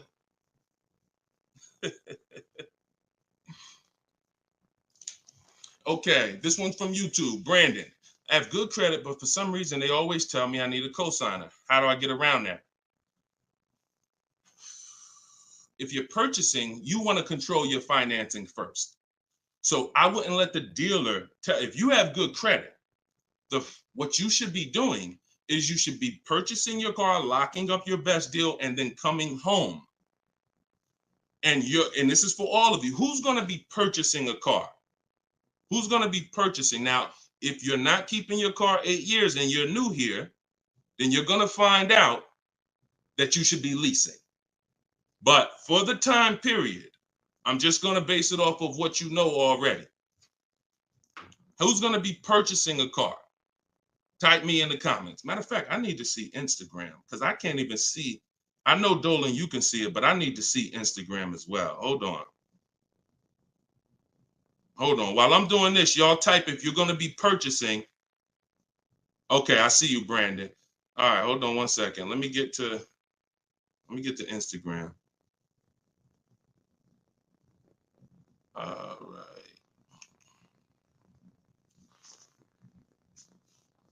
Hold on, give me 1 second. All right, I can see Instagram now. Hold on.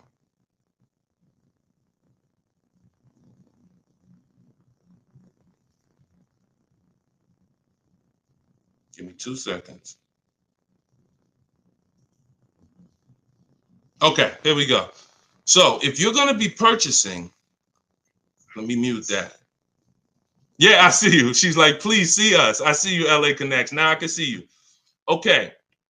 So if you're going to be purchasing, then what you're going to be doing is actually getting you're going to get your car. Do not let anyone touch your credit. No, this is for all cars, Crows. Just stay put. We talk about new cars, leases, and used cars. Stay put. Like we got lots of people on 4 platforms. So you never want to let anyone touch your credit until you have already found your car. This is the mistake that you make because dealers are going to try to get you to commit to them.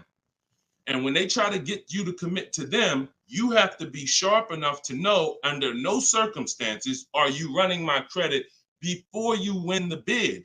Now, if you're doing it my way, you're not even in the dealer. But once you find your car, you are going to lock that car up. You're going to get a purchase order, a buyer's order. That's that long form receipt saying your information, the car, the price you paid for it, and you're going to take that home now. And that's when you are going to now go online or go to your bank or your credit union's online website, and you are going to now do hard inquiries and let all of these people access your credit so that they can bid for your interest, for your loan. So we want to guarantee we don't pay more than we could have in interest in our loan. So you're going to bring that home. You're not going to let the dealer be your first option for financing. Once you do this, I call this the bank bidding war. Experian lets you do this. The credit bureaus let you do this.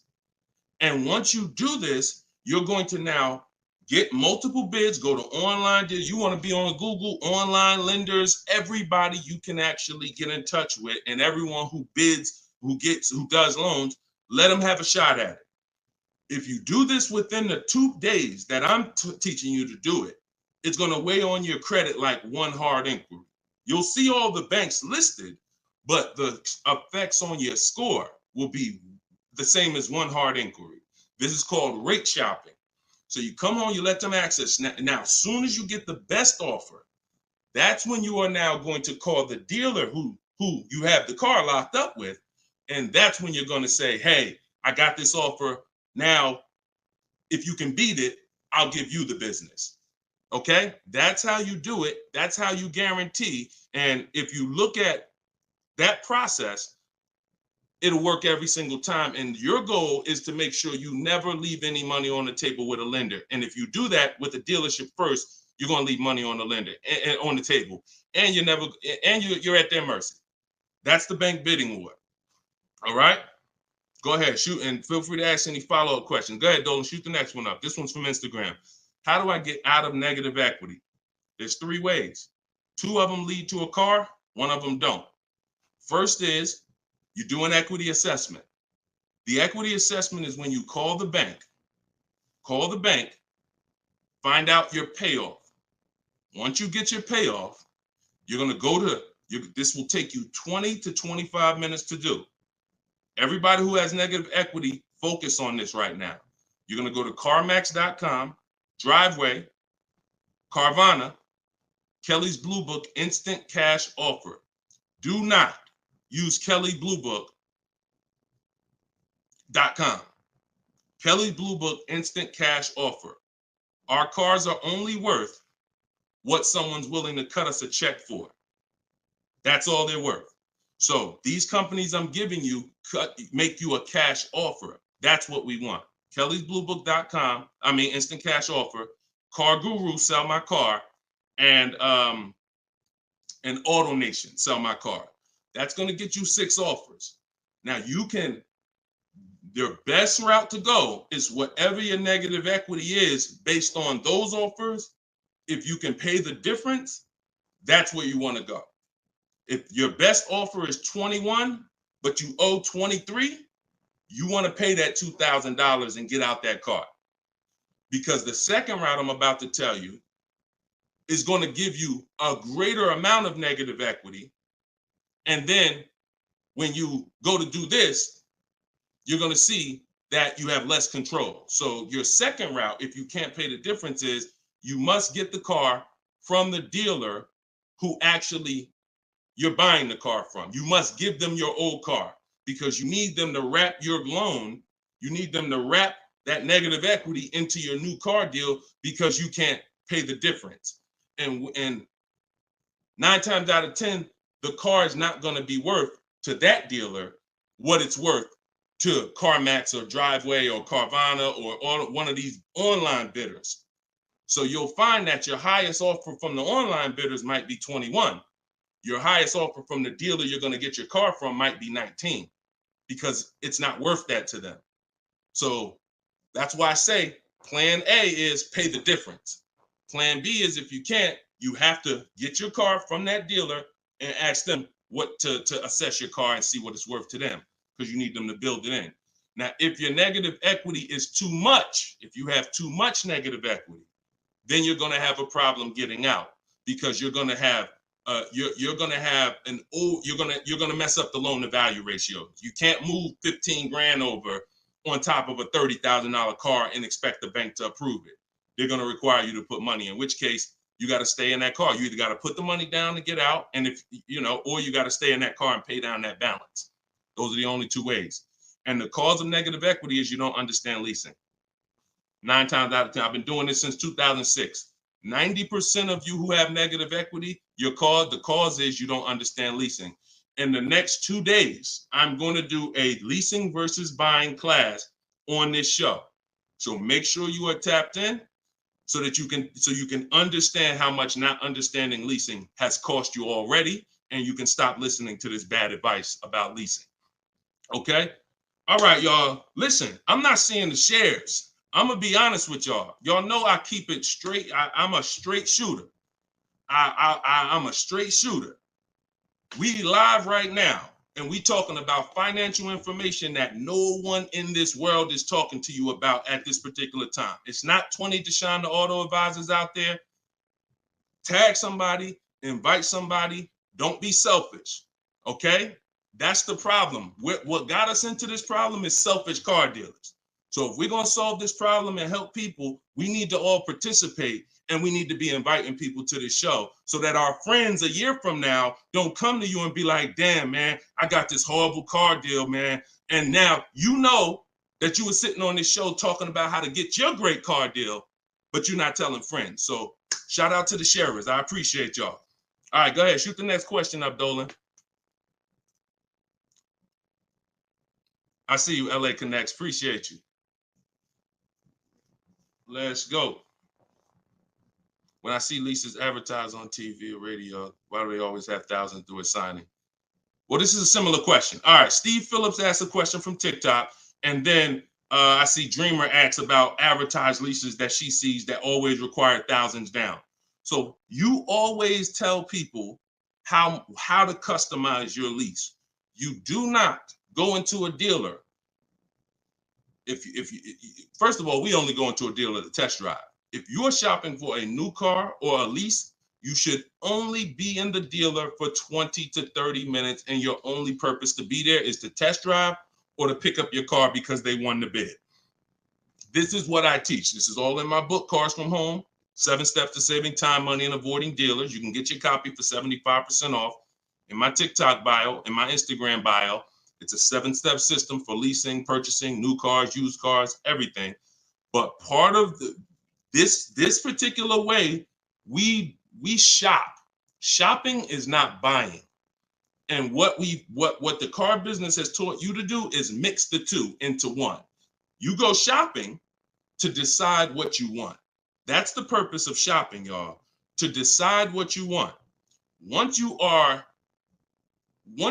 Deciding what you want is test driving, making sure your kids can fit in the car, making sure it has enough room, making sure it feels good.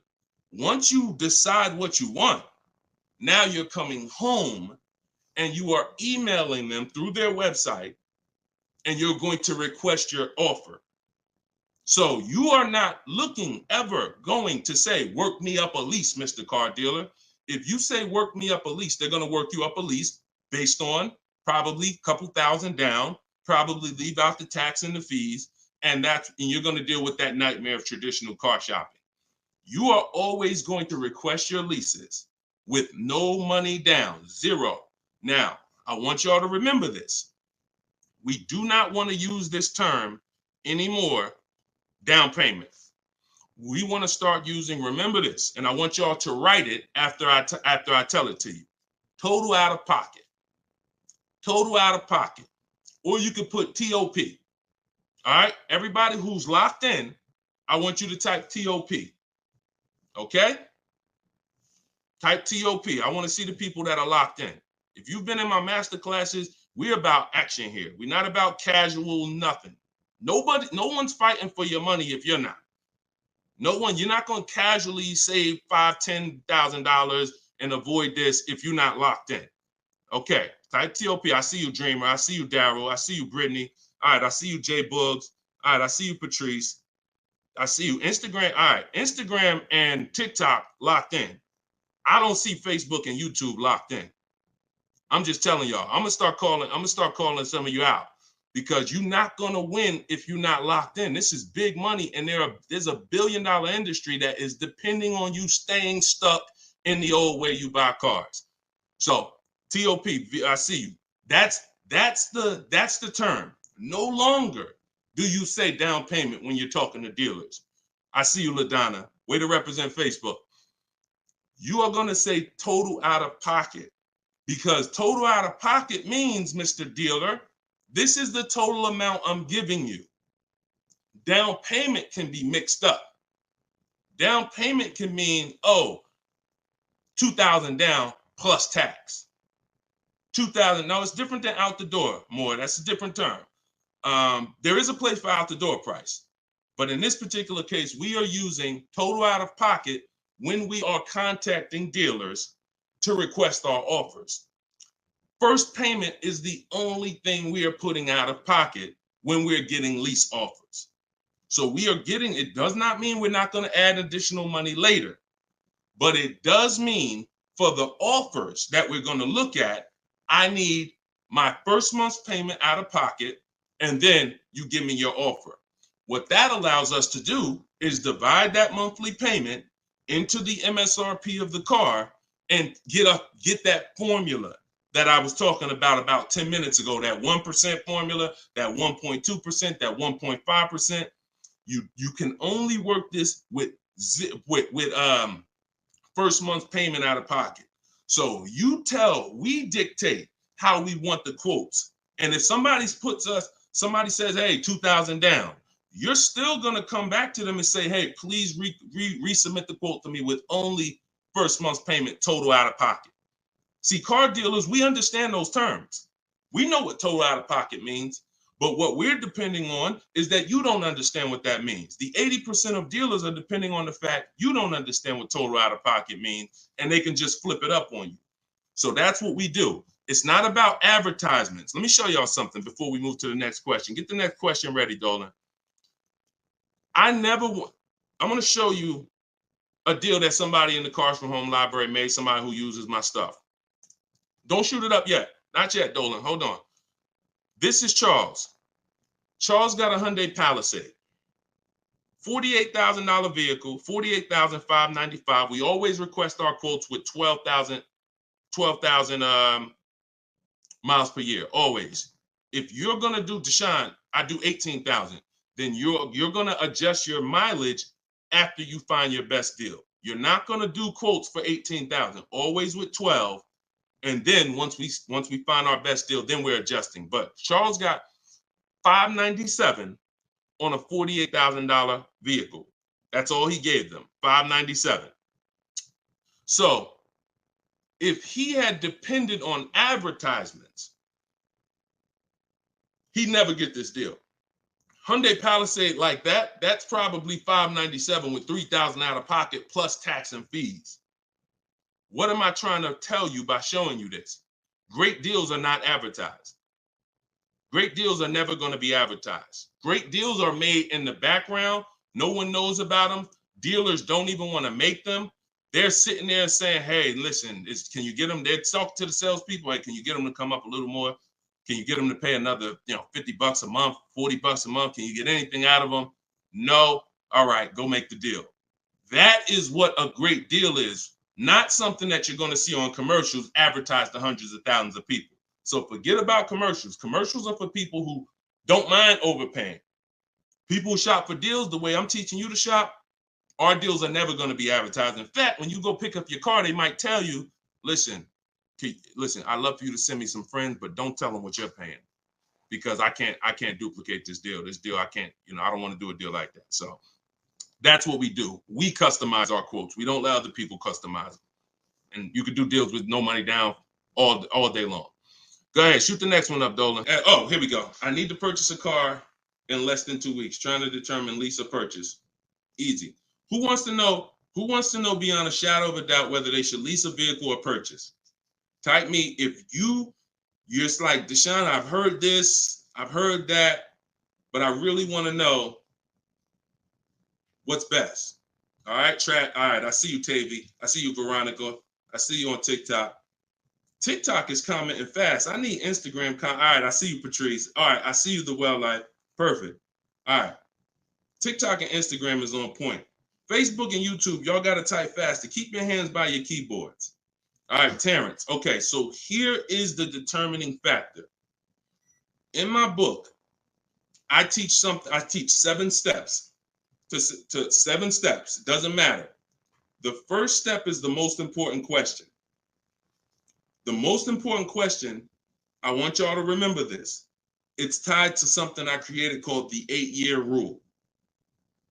The most important question is, and I want you to answer it, for everybody shopping for a car, or if you will be, how many years are you keeping your next car? This is the first thing you ask yourself. This is the first thing when your family is looking for a car, your son, your daughter, your spouse. The first thing you're asking yourself is, how many years am I keeping the next car? So answer that question. What you're going to see is if you're learning from me and you're going to use what I'm teaching you, it's going to be a system. We're not winging it anymore. We're not randomly shopping and doing things based on, all right, I think I should do this now. I think I should do this now. My book, all of this is in my book, Cars from Home, 7 Steps to Saving Time, Money, and Avoiding Dealership. You can get yours for 75% off in my TikTok bio. It's normally $97, but for 30 minutes, you can get yours for 75% off. You go to my TikTok and Instagram bio. So I see you, Latasha, 5 to 6 years. Tavy, 5 to 6 years. All right, Crowsman, till the doors fall off. Okay, The Well Life, 6 or 7 years. Everybody answer that question. 8 to 10 years usually. I see you, Terrence. Brandon Steph, 10 to 15 years. Okay, just bought the book. Hey, congratulations. Use it. Enjoy it and use it. Well, life. You're gonna love it. And make sure you write me with your success stories. When you get your car, send me the deal. Congratulations. So 5 to 7 years. So now remember this, and don't try not to say something abstract. Like long as possible, that's too abstract. Like years. What's our goal? 8, 10, 15 till the deal till it doesn't drive anymore. Whatever. We want to get a clear picture. Here's why. This is going to be your first step from now on when you are car shopping. Asking yourself this question. We're still on the overall question, which is should we lease or buy? That's the question we're on overall. Now I'm going to show y'all something that's going to help you understand why we asked this question first, and it's the depreciation scale. So I'm going to use this for you to understand. When you buy a car today, if I put a $30,000 car outside your house right now, if you didn't drive it, you don't drive it 1 mile, is that car worth $30,000 a year from now? You never touched it. You never touched it. Is that car worth $30,000 a year from now? Exactly, Dominic. No. Okay, Veronica. No. Okay, Crowsman. No. So we understand Wu-Tang Land. No. That's your first lesson on depreciation. That's something called the unseen expense. This is the expense most people are not trained to see. That's why they buy their cars and think, oh, I could just drive as much as I want, and it doesn't matter. I'm not paying for the miles. You are paying for the miles. Let's go deeper with this lesson. Now, if you don't drive it 1 mile, we all agree it was worth $30,000. A year later, it's probably worth $25,000. We didn't touch it. Now, if we drive it average miles 12,000, it's probably worth 22. You know, if we drive it high miles, it's probably worth 20. So you see that no matter whether you buy or lease, you pay for the mileage. You pay for your usage. In fact, you even pay if you don't use it. So now, I want to use something a little harder than that. When you understand that, you're going to see, Deshone, okay, if I'm losing that type of money in my car when I buy it, when do I ever get to a point where I'm winning? And the longer you keep a car, the more this starts to level out. So when you get to about 7 years, now you're no longer losing thousands of dollars every year. This is the purpose of the purchase, is to get to a point where your car is no longer losing value every year, and you can keep it, and it becomes something that is an asset because it's not taking money out of your house and you're not losing money. Now, the mistake is when you people who answered, if you're a person who said 5 years, 4 years, 3 years, 6 years, your mistake is buying a car and you trying to replace it while it's still on this type of drop. That's why you're never happy when you go trade your car. That's why you have negative equity, because the asset value is so low because it's dropping like a brick every single time for the first 5 years, every single year, first 5, 6 years. How do we avoid that long term? So every one of you that said, Deshone, 8 years, 10 years, you should be purchasing. Deshone, what if I'm not keeping it that long? You should be shopping for leases, because you cannot compare. Look at Danielle. Look at Danielle. Danielle's lease deal, she got $44,000 Audi A3. She's paying $550 a month. No money down. That same car, if she bought it, would be $900 a month. Every $5,000, some of you know, is about $100 a month on a 5-year loan. Depends on what the interest rate is. So that same car that she's driving for $550 would be about $900 a month to buy. So we have to understand, the leasing versus buying question is so easy once you just follow these parameters. You are avoiding depreciation when you get great lease deals. or you're avoiding depreciation when you buy and keep 8+ years. Anytime in between that or any other strategy, you are not avoiding depreciation. The unseen expense is what's taking the most money from your household, is the unseen expense. Everybody clear on that so far? If you're clear on that, type clear. If you're clear on that, type clear. I call this the 8-year rule. You will not, if you stick to this, you will win every time. And if you break this rule, you're going to lose every time. See, I can't help you get a great deal if you bought when you should have leased. Think about Danielle's deal that I just told y'all about. $550 a month on an Audi A3. Even the person who bought and they were paying $900 a month, even if they saved another $5,000, got a ridiculous deal off the car, which we could get. We help you get the best deal. That's no problem. But if you bought it, you're still $8 something a month. So if your deal is on the wrong foundation, there's no way to get a great deal. So buying versus leasing, the most important question, the 8-year rule, is your first step always. Okay, and I see a lot of people typing clear. So good. Okay, shoot the next question up, Dolan. And I know some of you are like, Deshone, I was taught all my life, don't lease. If you weren't keeping your cars 8 years, then those people who taught you that owe you some money. They're not going to give it to you, but unfortunately, they have cost you money. I followed your process and leased 2 cars. Your approach is easy and very transparent. This is Instagram. I appreciate this. The dealerships could not hide. Appreciate you. Come on. See, that's how I want every one of you talking. That's how I want every one of you talking. We're no longer negotiating to get our best deals. We are sorting and letting people come to us. It's oil and water. You got to complete. Why do you think I represent Unlearn, Relearn? Because I know the first problem I saw when I started teaching this in 2021, I started before that, but God blew me up in 2021. You know, we got 1.5 million followers on TikTok, and everything went crazy since then. We teach, but I was like, oh, people got so much bad information that they got to unlearn. I can't put good information on top of bad information. So you got to be willing to scrap that, realize it's cost you money. It's from people who don't understand cars. They might have bought 10 cars, 20 cars in their life. Now they think they're an expert. And that's just cost you. So you got to be willing to unlearn all of that stuff and learn the new way. And that's what we do here. So I'm glad. Enjoy. I'm so glad you're empowered, Coach Booker T. You're empowered. And that's what I want for everybody. Go ahead, shoot the next one up, Dolan.